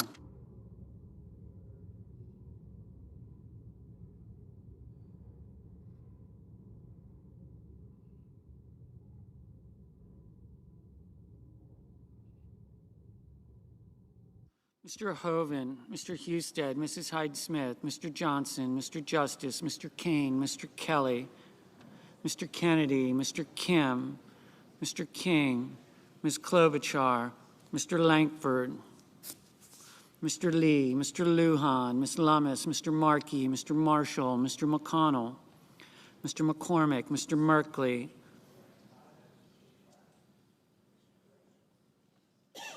Mrs. Moody, Mr. Moran, Mr. Moreno, Mr. Mullen, Ms. Murkowski, Mr. Murphy, Mrs. Murray, Mr. Ossoff, Mr. Padilla, Mr. Paul, Mr. Peters, Mr. Reed, Mr. Ricketts, Mr. Risch,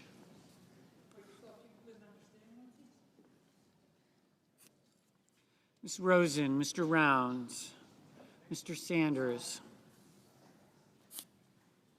Mr. Schatz, Mr. Schiff, Mr. Schmidt, Mr. Schumer, Mr. Scott of Florida, Mr. Scott of South Carolina, Mrs. Shaheen, Mr. Sheehy, Ms. Slotkin, Ms. Smith, Mr. Sullivan, Mr. Thune, Mr. Tillis, Mr. Tuberville, Mr. Van Hollen, Mr. Warner, Mr. Warnock, Ms. Warren, Mr. Welch, Mr. Whitehouse, Mr. Wicker, Mr. Wyden, Mr. Young.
Senators voting in the affirmative: Blunt Rochester, Fetterman, Gillibrand, Hassan, Lujan, Markey, Murray, Schatz, Schumer. Senators voting in the negative: Capito, Curtis, Fisher, Graham, Johnson, Kennedy, Lee, Marshall, Hall, Scott of South Carolina, Thune.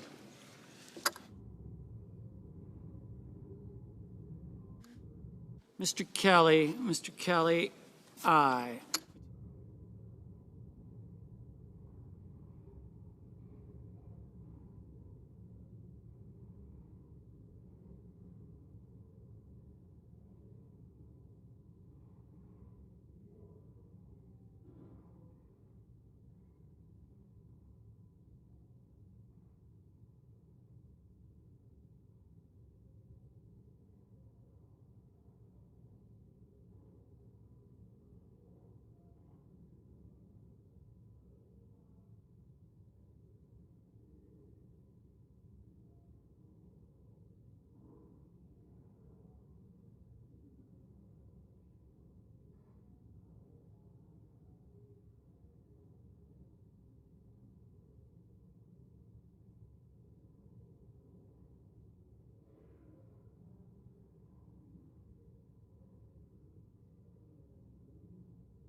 Mr. Rounds, no.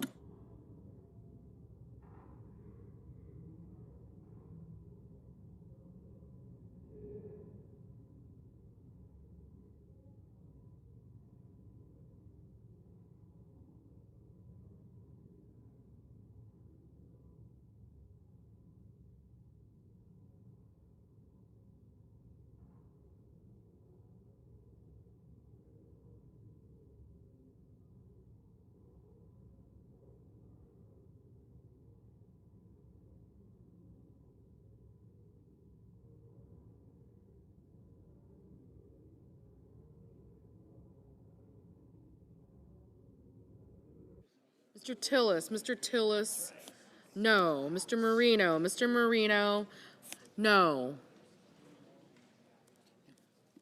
Mr. Warner, aye.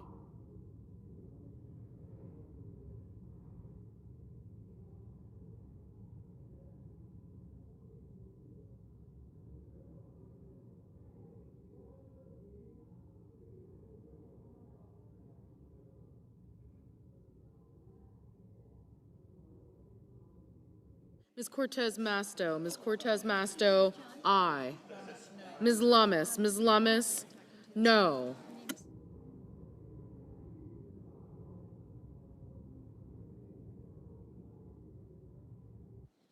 Mr. Grassley, no.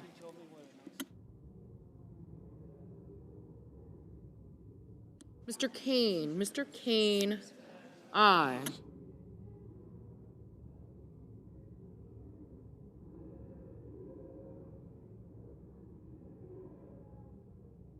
Mrs. Blackburn, no.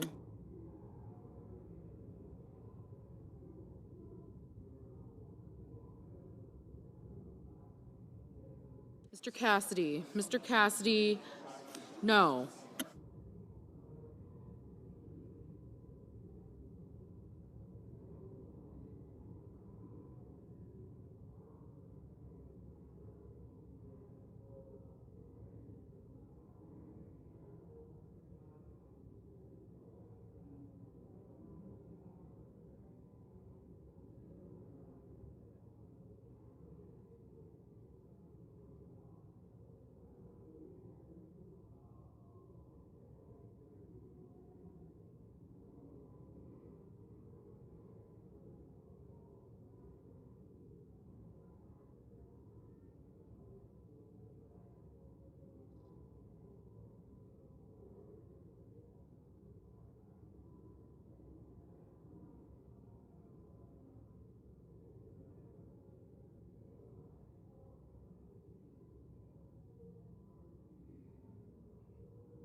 Mr. Merkley, aye.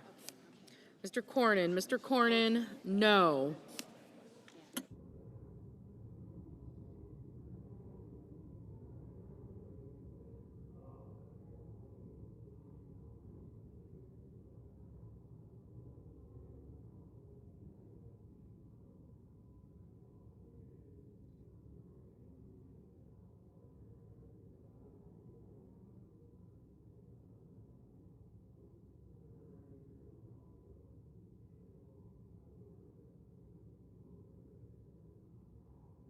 Mrs.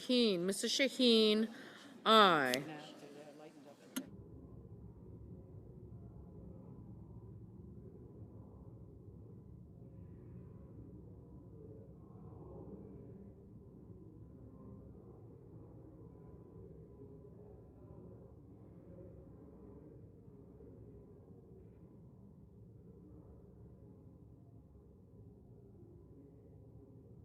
Ms. Duckworth, aye.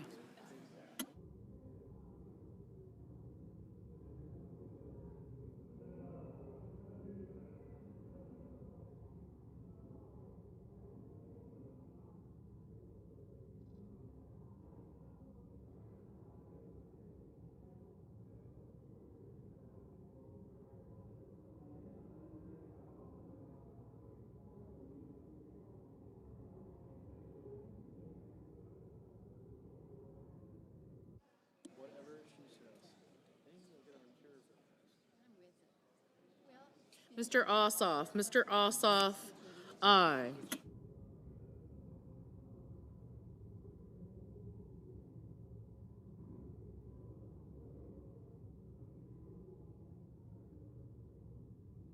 Mr. Durbin. Mr. Durbin, aye. Mr. Banks. Mr. Banks, no.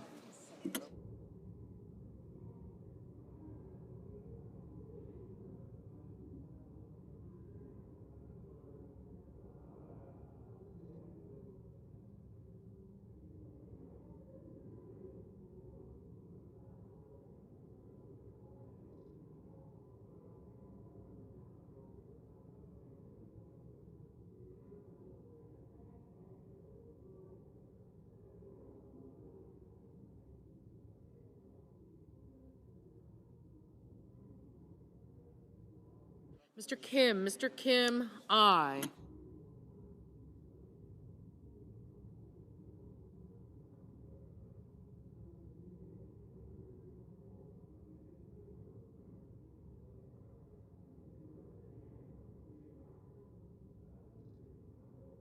Ms. Murkowski, no.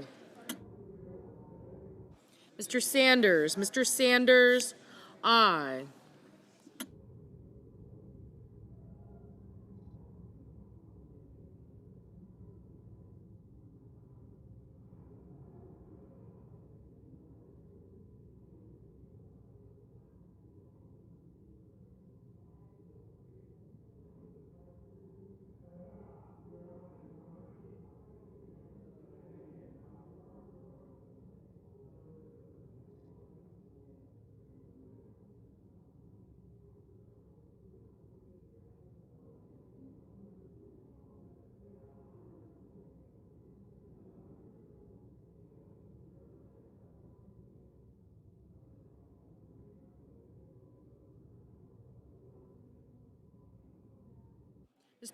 Mr. Reed, aye.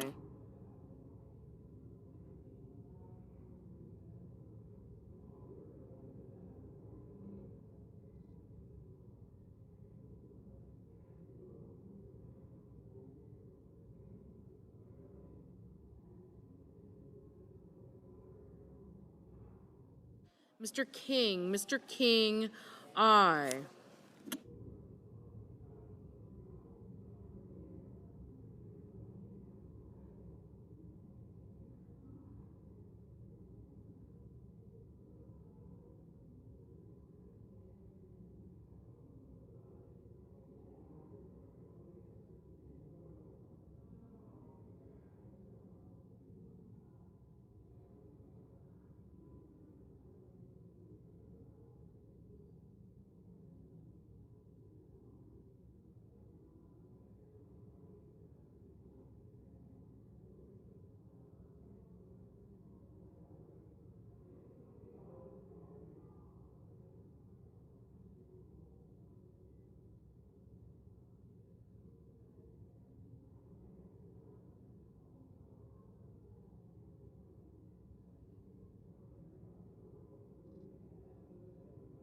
Ms. Klobuchar, aye.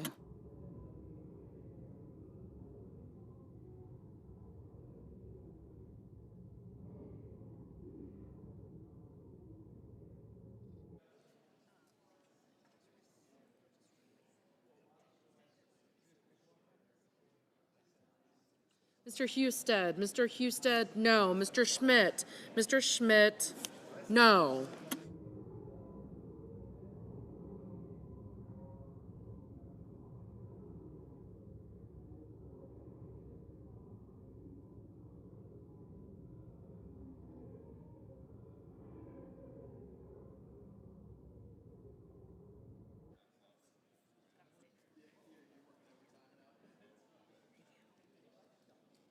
Ms. Ernst, no. Mr. Langford, no.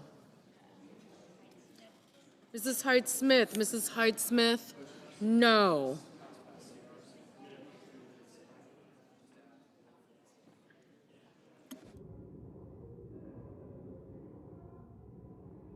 Mr. Wyden, Aye.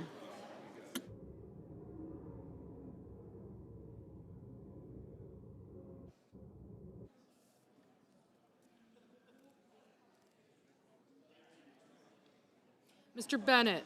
Mr. Bennett. Aye. Mr. Kramer. Mr. Kramer. No.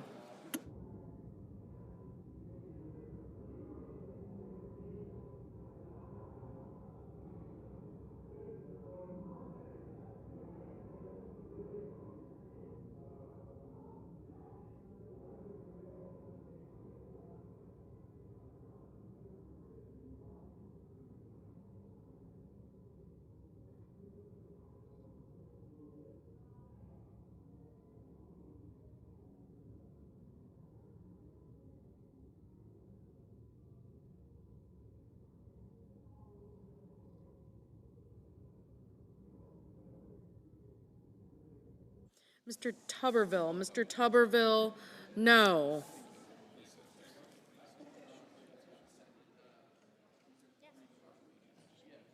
Mr. Crapo. Mr. Crapo. No. Mr. Young. Mr. Young. No.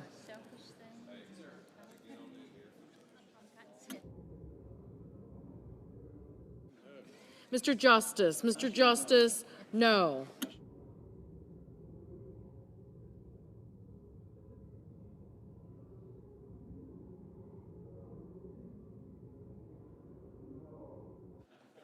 Mr. Wicker. Mr. Wicker.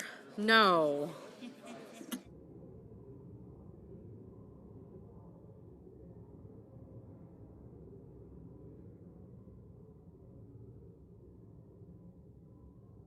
Mr. Blumenthal. Mr. Blumenthal. Aye.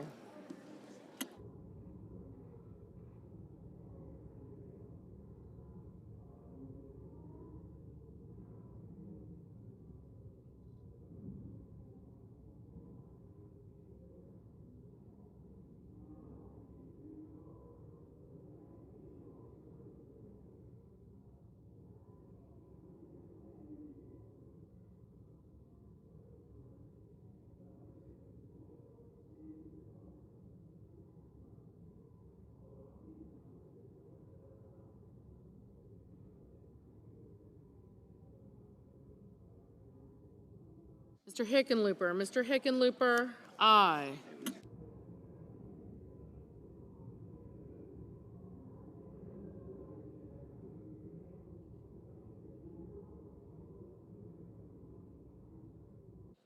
Mr. Scott. Mr. Scott of Florida. No.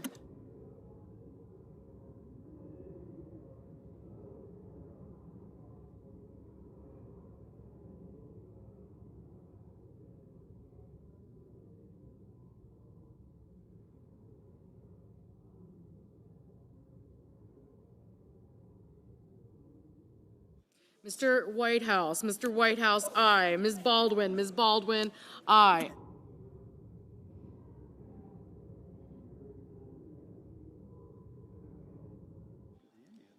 Mr. Murphy. Mr. Murphy.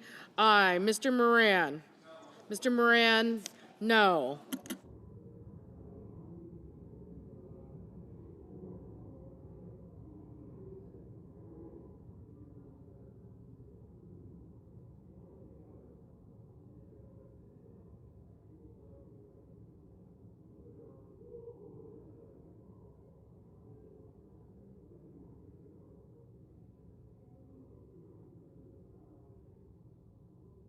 Mrs. Moody. Mrs. Moody. No.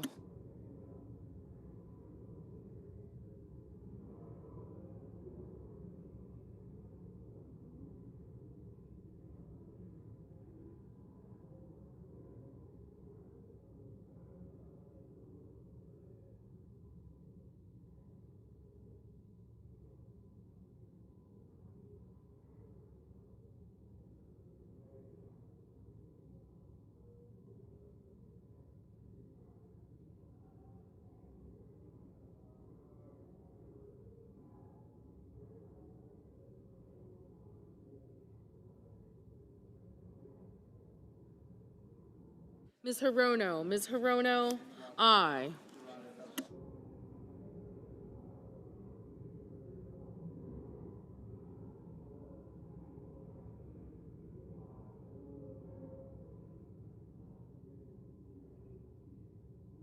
Mr. Heinrich, aye.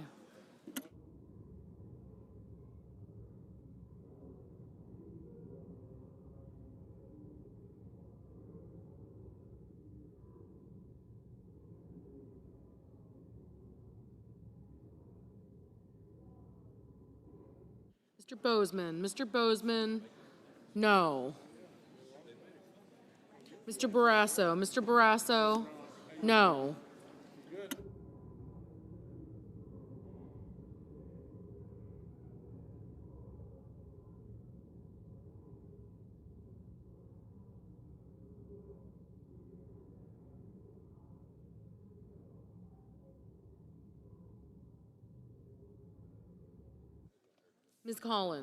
Ms. Collins, no. Ms. Smith, aye. Mr. Van Hollen, aye. Mr. Cotton, no.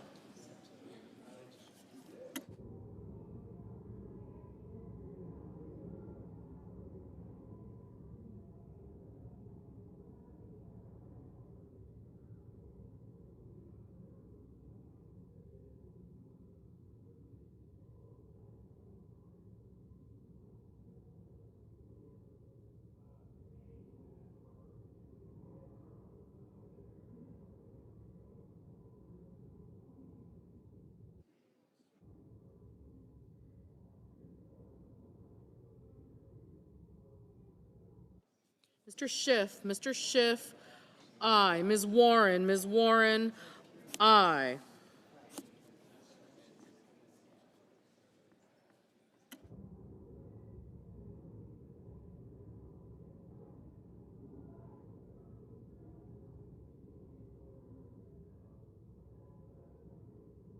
Mr. Deans, no. Ms. Cantwell, aye. Mr. McCormick, no.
Mr. Budd, no. Mr. Mullen, no. Mr.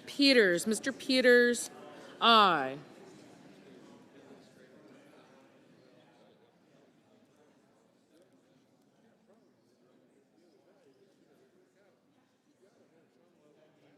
Mr.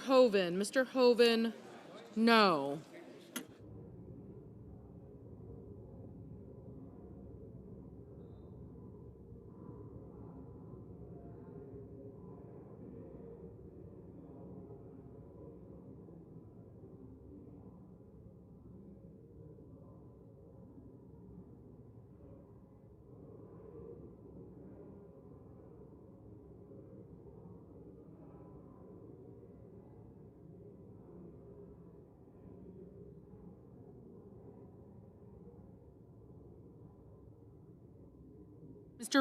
Mr. Risch, no.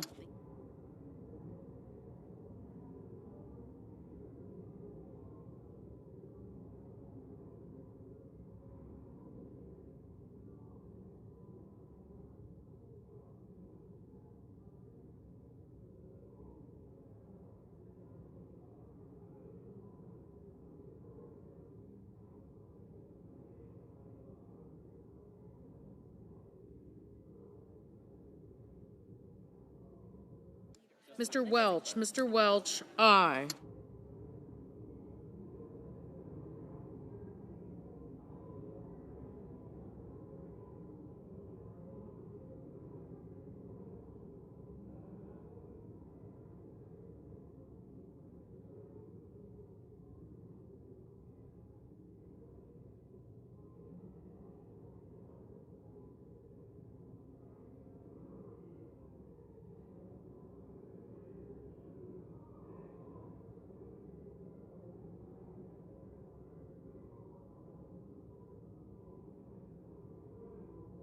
Mrs. Britt, no.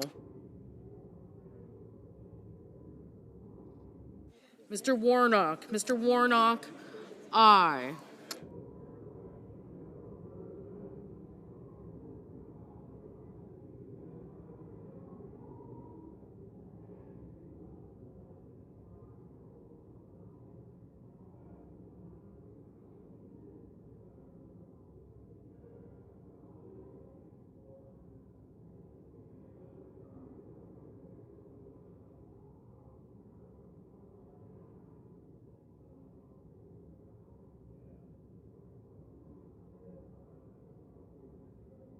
Ms. Also Brooks, aye.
Mr. Ricketts, no.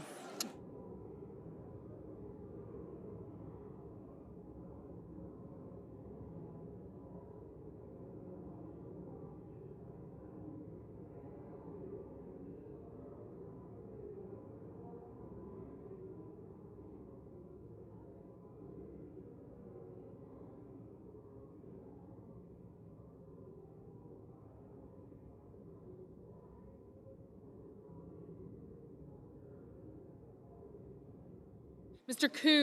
Coons, aye.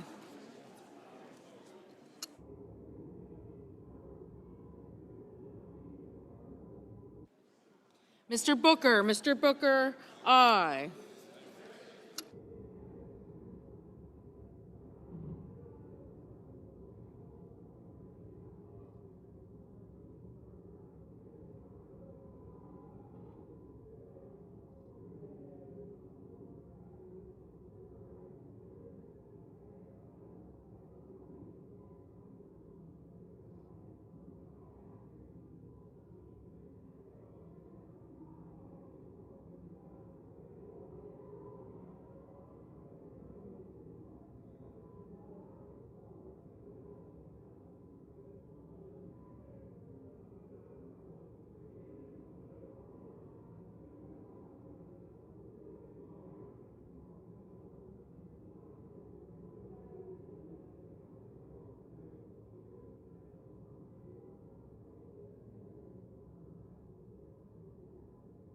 Mr. Hawley, no. Mr. McConnell, no.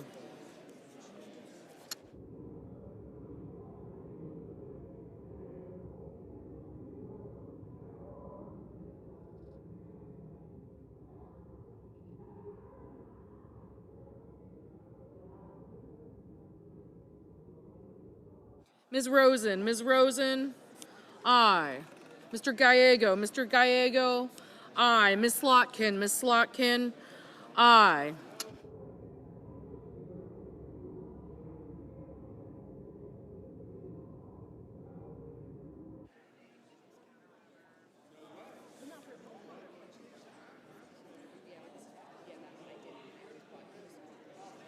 Mr. Sheehy, no.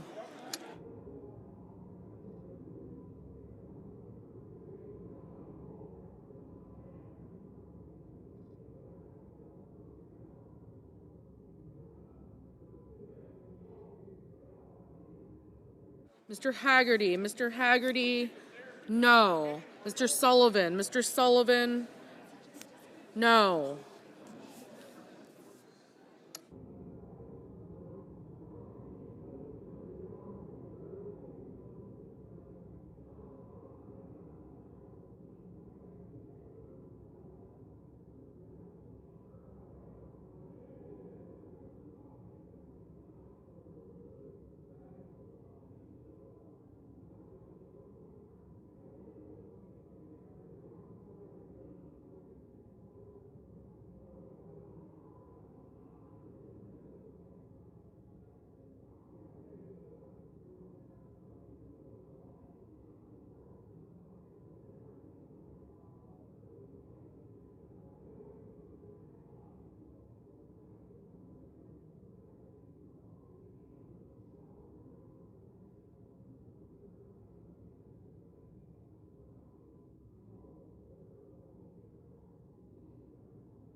Mr. Cruz, no.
Mr. Padilla. Mr. Padilla, aye.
Hello.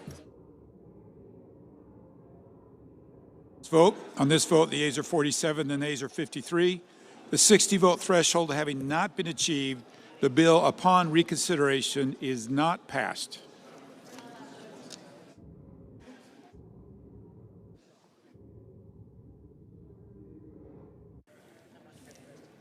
Mr. President. The Senate will please be in order. Mr. President, we have order, please. Please take your conversations outside the chamber. In a few minutes, the Senate is going to vote on the Republican partisan status quo bill. It's a partisan status quo bill. The Republican CR was the wrong option for America a week ago. It remains the wrong option today because it does nothing, absolutely nothing, to solve the biggest health care crisis in America. As we speak, tens of millions of Americans are getting letters in the mail informing them that their health care premiums are about to shoot up by an average of 114%. For a working-class family that needs health care, this is a huge increase. It's going to dramatically hurt them. And our Republican colleagues want to do nothing about it. 4 million people are about to lose coverage. 24 million people will see their health care costs go up. And even if you don't have ACA, the insurers are going to raise rates on you because they're getting so much less money because of all the cuts my colleagues made. This is a crisis. Now, I know the leader is going to show a poll that says that Democrats will be blamed for the shutdown. There are many more polls that show Republicans are blamed. The question in that poll is biased. Biased. In the New York Times, but it's biased. If you turn the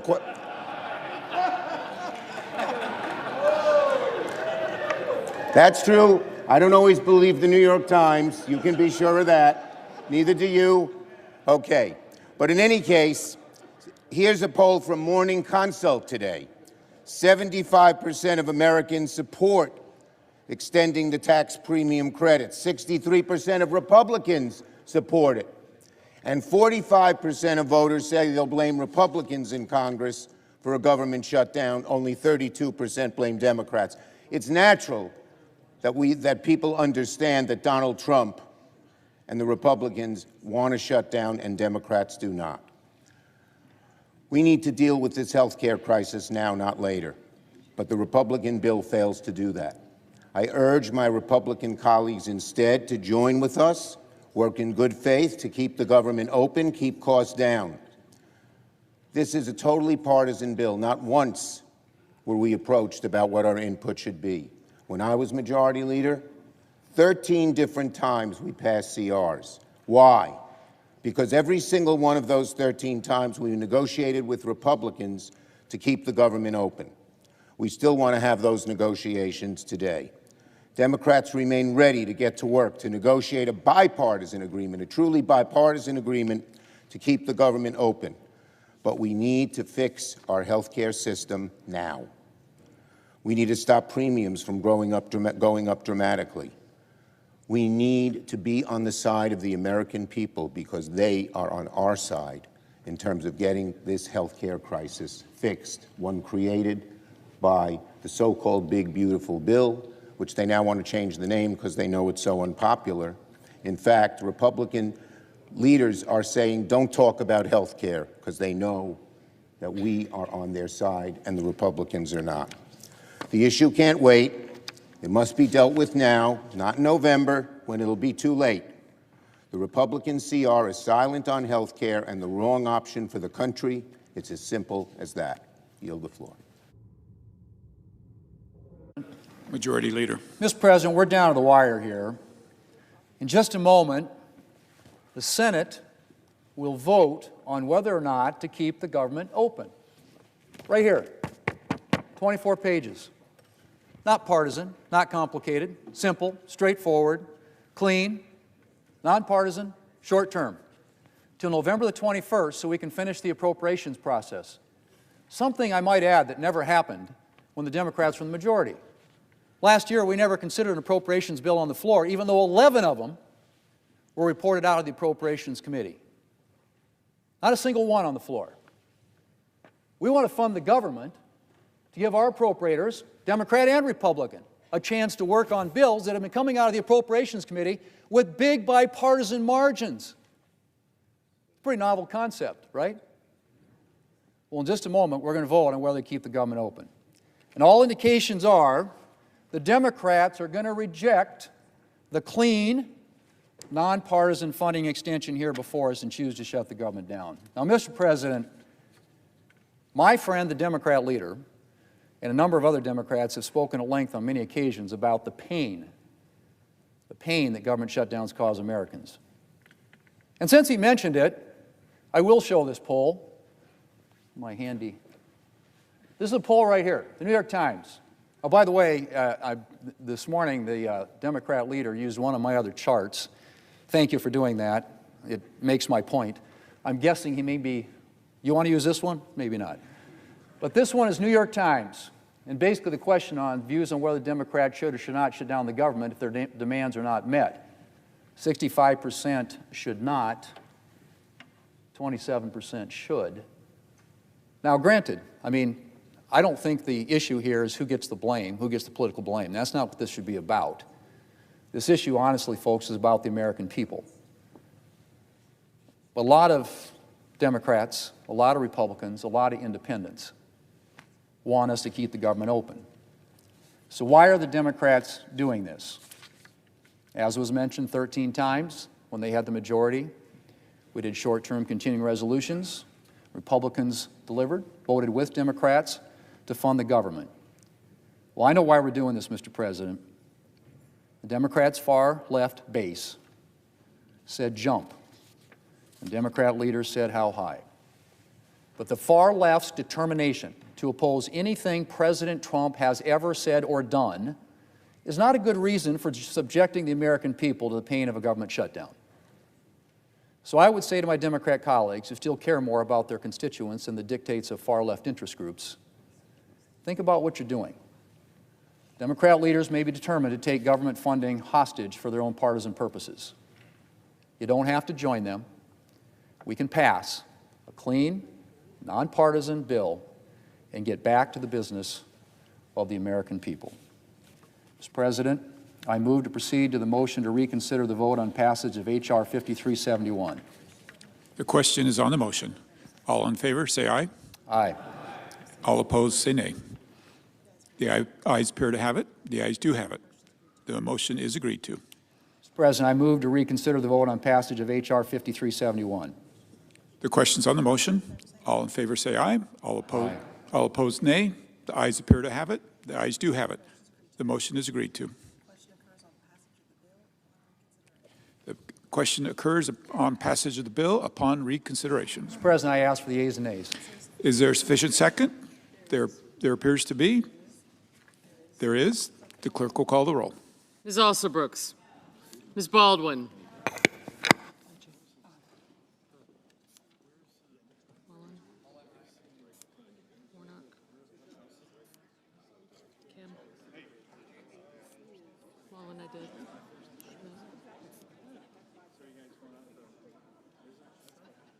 Mr. Banks.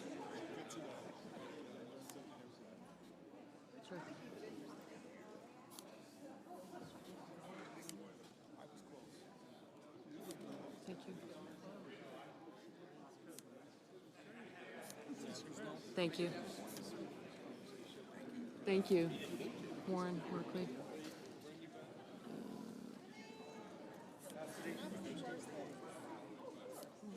Smith.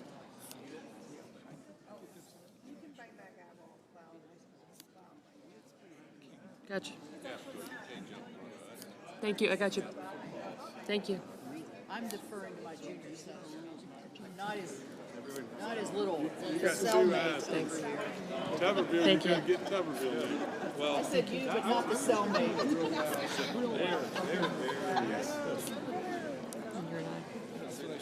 I did. Thank you. Peters.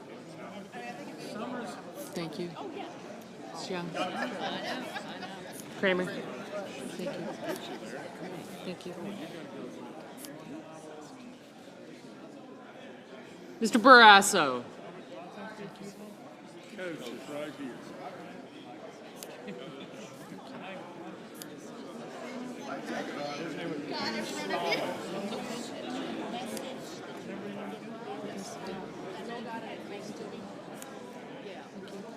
Bozeman's next. Good job.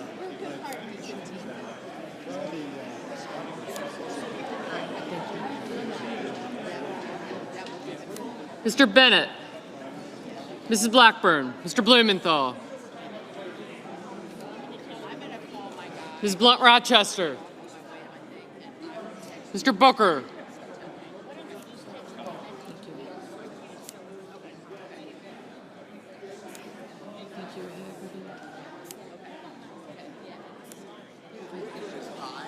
Sullivan. Good job. Mr. Bozeman, Mrs. Britt. Thank you. Mr. Budd, Ms. Cantwell. Mrs. Capito, Mr. Cassidy, Ms. Collins, Mr. Coons. I got you, thank you.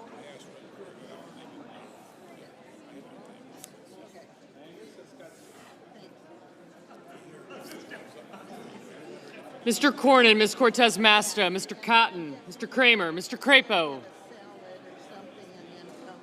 Mr. Cruz, Mr. Curtis,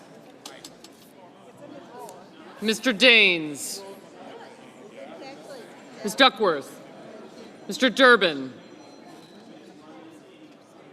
Ms. Ernst,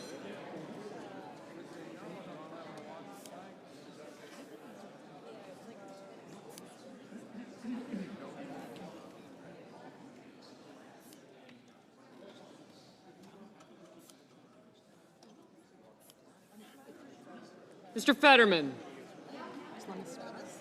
Thank you.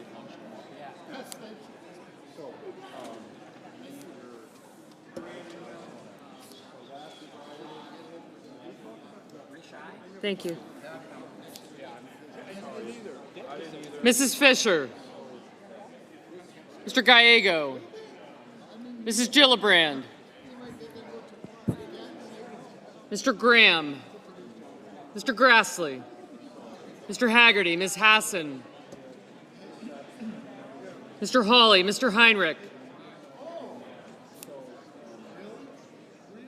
Mr. Hickenlooper, Ms. Hirono, Mr. Hoven, Mr. Husted, Mrs. Hyde-Smith, Mr. Johnson, Mr. Justice, Mr. Kane, Mr. Kelly,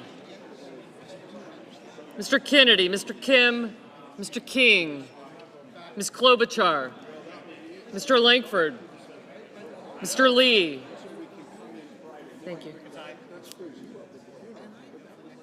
Mr. Lujan, Ms. Lummis, Mr. Markey, Mr. Marshall, Mr. McConnell, Mr. McCormick, Mr. Merkley, Mrs. Moody, Mr. Moran, Mr. Marino, Mr. Mullen, Ms. Murkowski,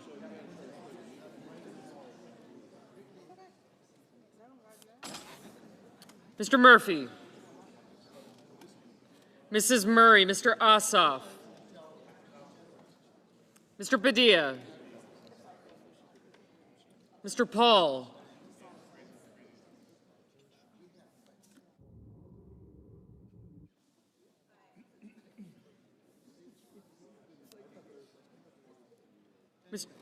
Mr. Peters, Mr. Reed, Mr. Ricketts, Mr. Risch, Ms. Rosen, Mr. Rounds, Mr. Sanders, Mr. Schatz, Mr. Schiff, Mr. Schmidt, Mr. Schumer, Mr. Scott of Florida, Mr. Scott of South Carolina, Mrs. Shaheen, Mr. Sheehy, Ms. Slotkin,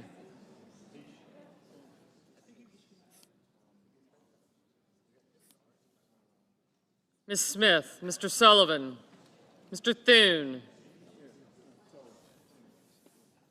Mr. Tillis, Mr. Tuberville, Mr. Van Hollen, Mr. Warner, Mr. Warnock, Ms. Warren, Mr. Welch, Mr. Whitehouse, Mr. Wicker, Mr. Wyden, Mr. Young.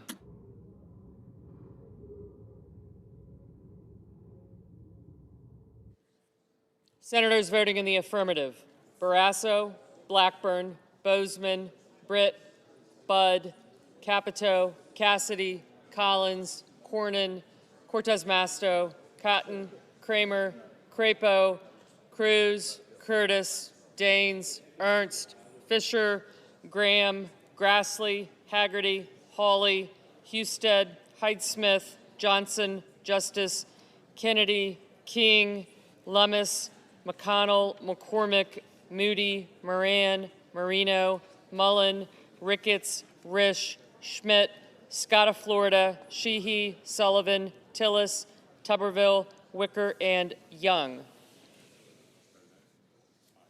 Mr. Langford, aye.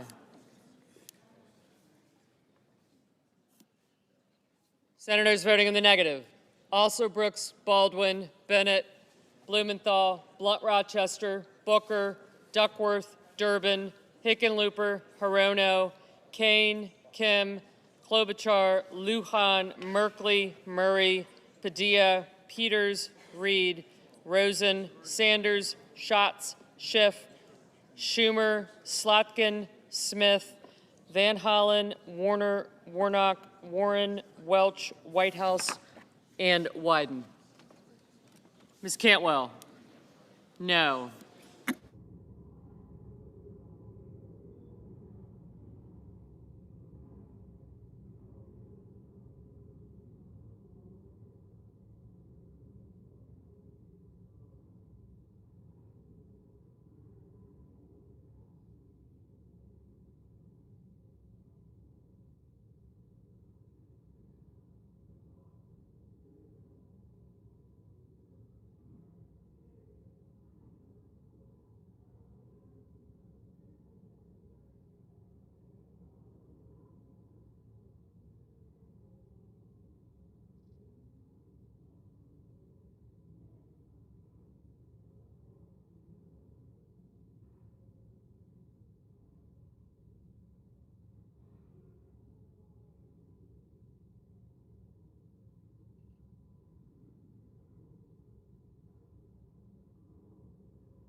Mr. Fetterman, aye.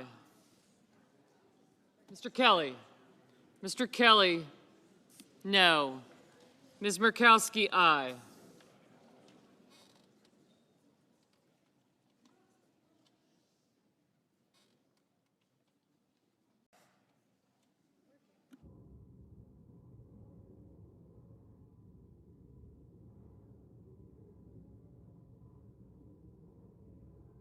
Mr. Ossoff, no.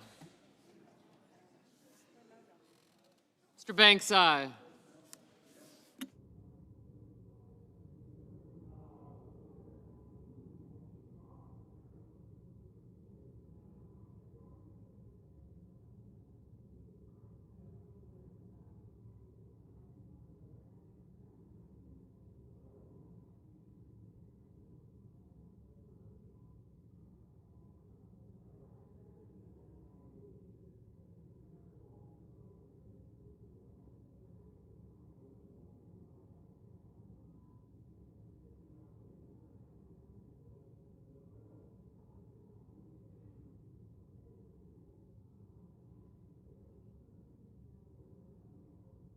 Mr. Heinrich, no.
Mr. Thune, aye.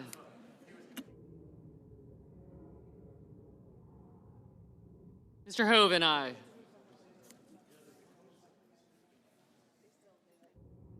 Mr. Gallego. Mr. Gallego, no.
Mrs. Gillibrand, no. Mr. Murphy, no.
Mr. Coons, no.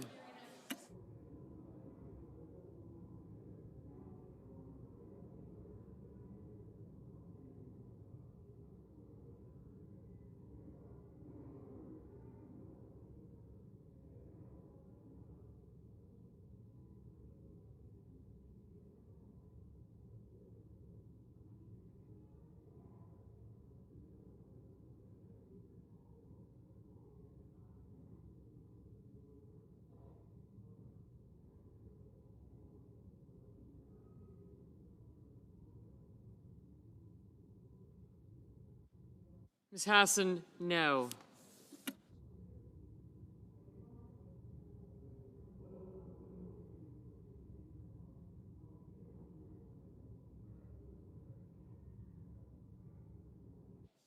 Mr. Markey, no.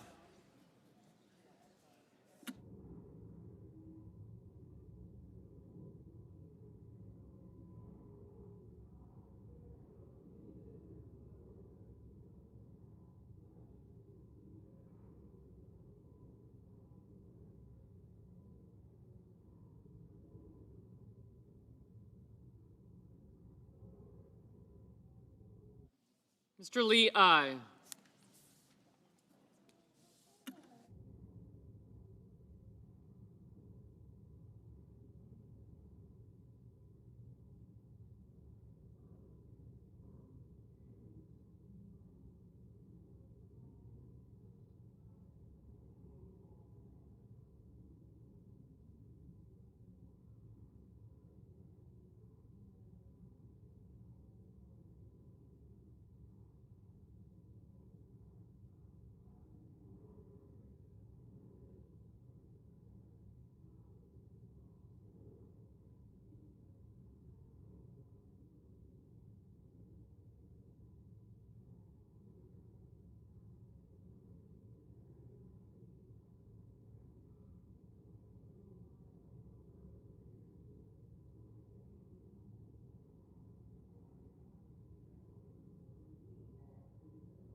Mrs. Shaheen, no.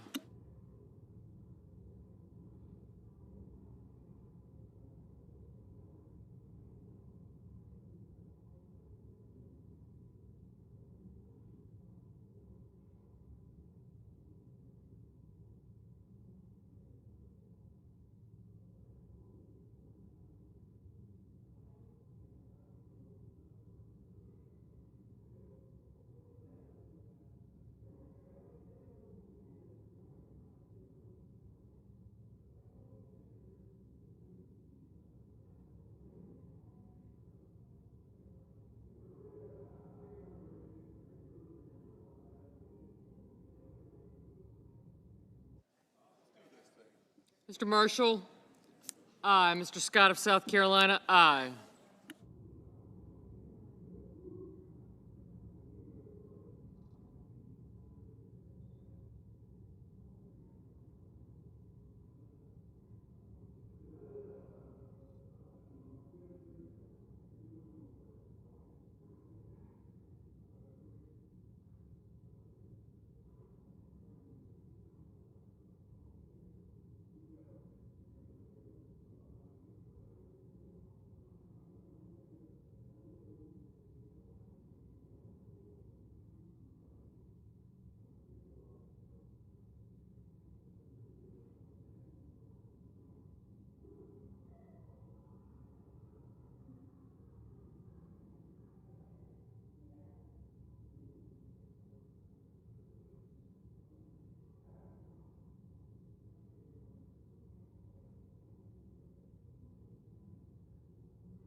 Mr. Rounds, aye.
Mr. Paul, no.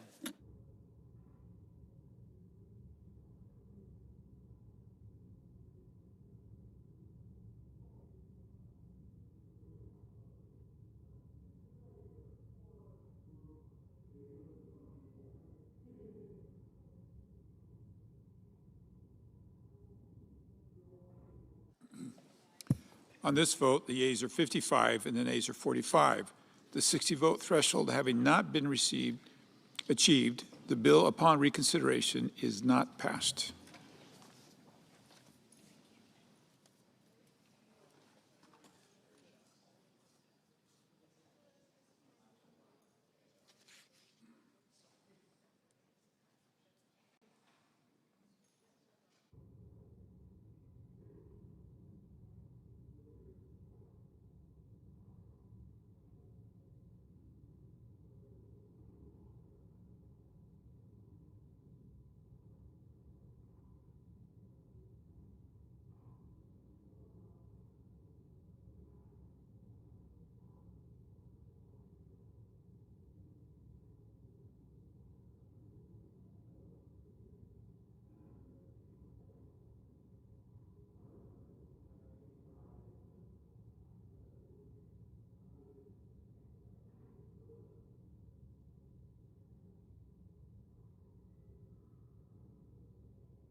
President. Senator from Kansas.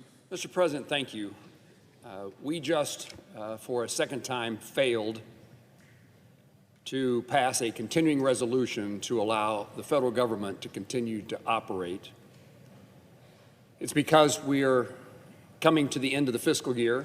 The appropriation bills have not all been approved, although almost all of them have been approved and approved by the Senate Committee on Appropriations, and several of them have been passed here in the United States Senate.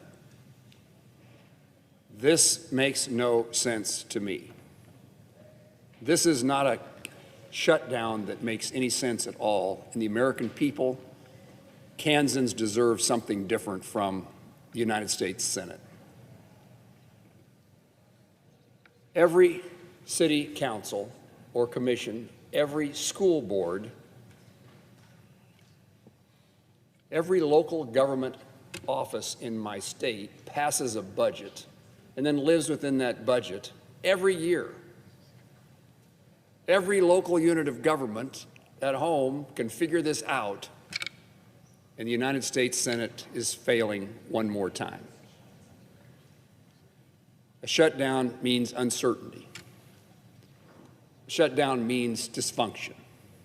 And the issue to me is this continuing resolution that would fund the federal government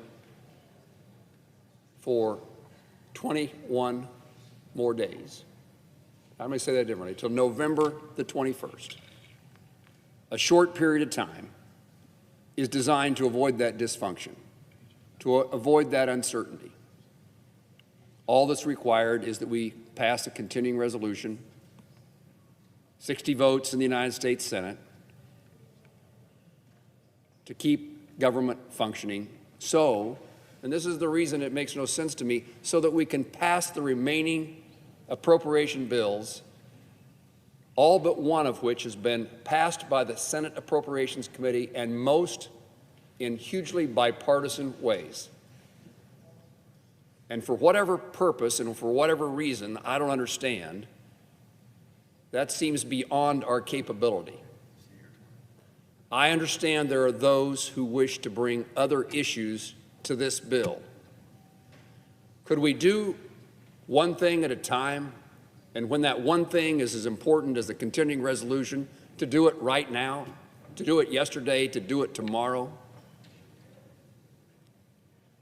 We can't pass a continuing resolution because there are those who want to bring other issues into the bill.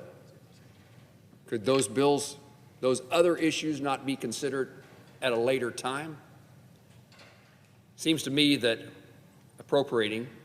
passing appropriation bills, the federal government functioning, is one of the primary necessities and responsibilities of the United States Senate, of the Congress of the United States. This is simple and straightforward. Give us a few more weeks to process the remaining appropriation bills. Government continues to function while we do so. A continuing resolution, particularly long-term, is a crazy thing because it says we're going to fund the federal government at the same level in the same way that we did last year. And if it's multiple years of continuing resolutions, the same way we funded government the year before that.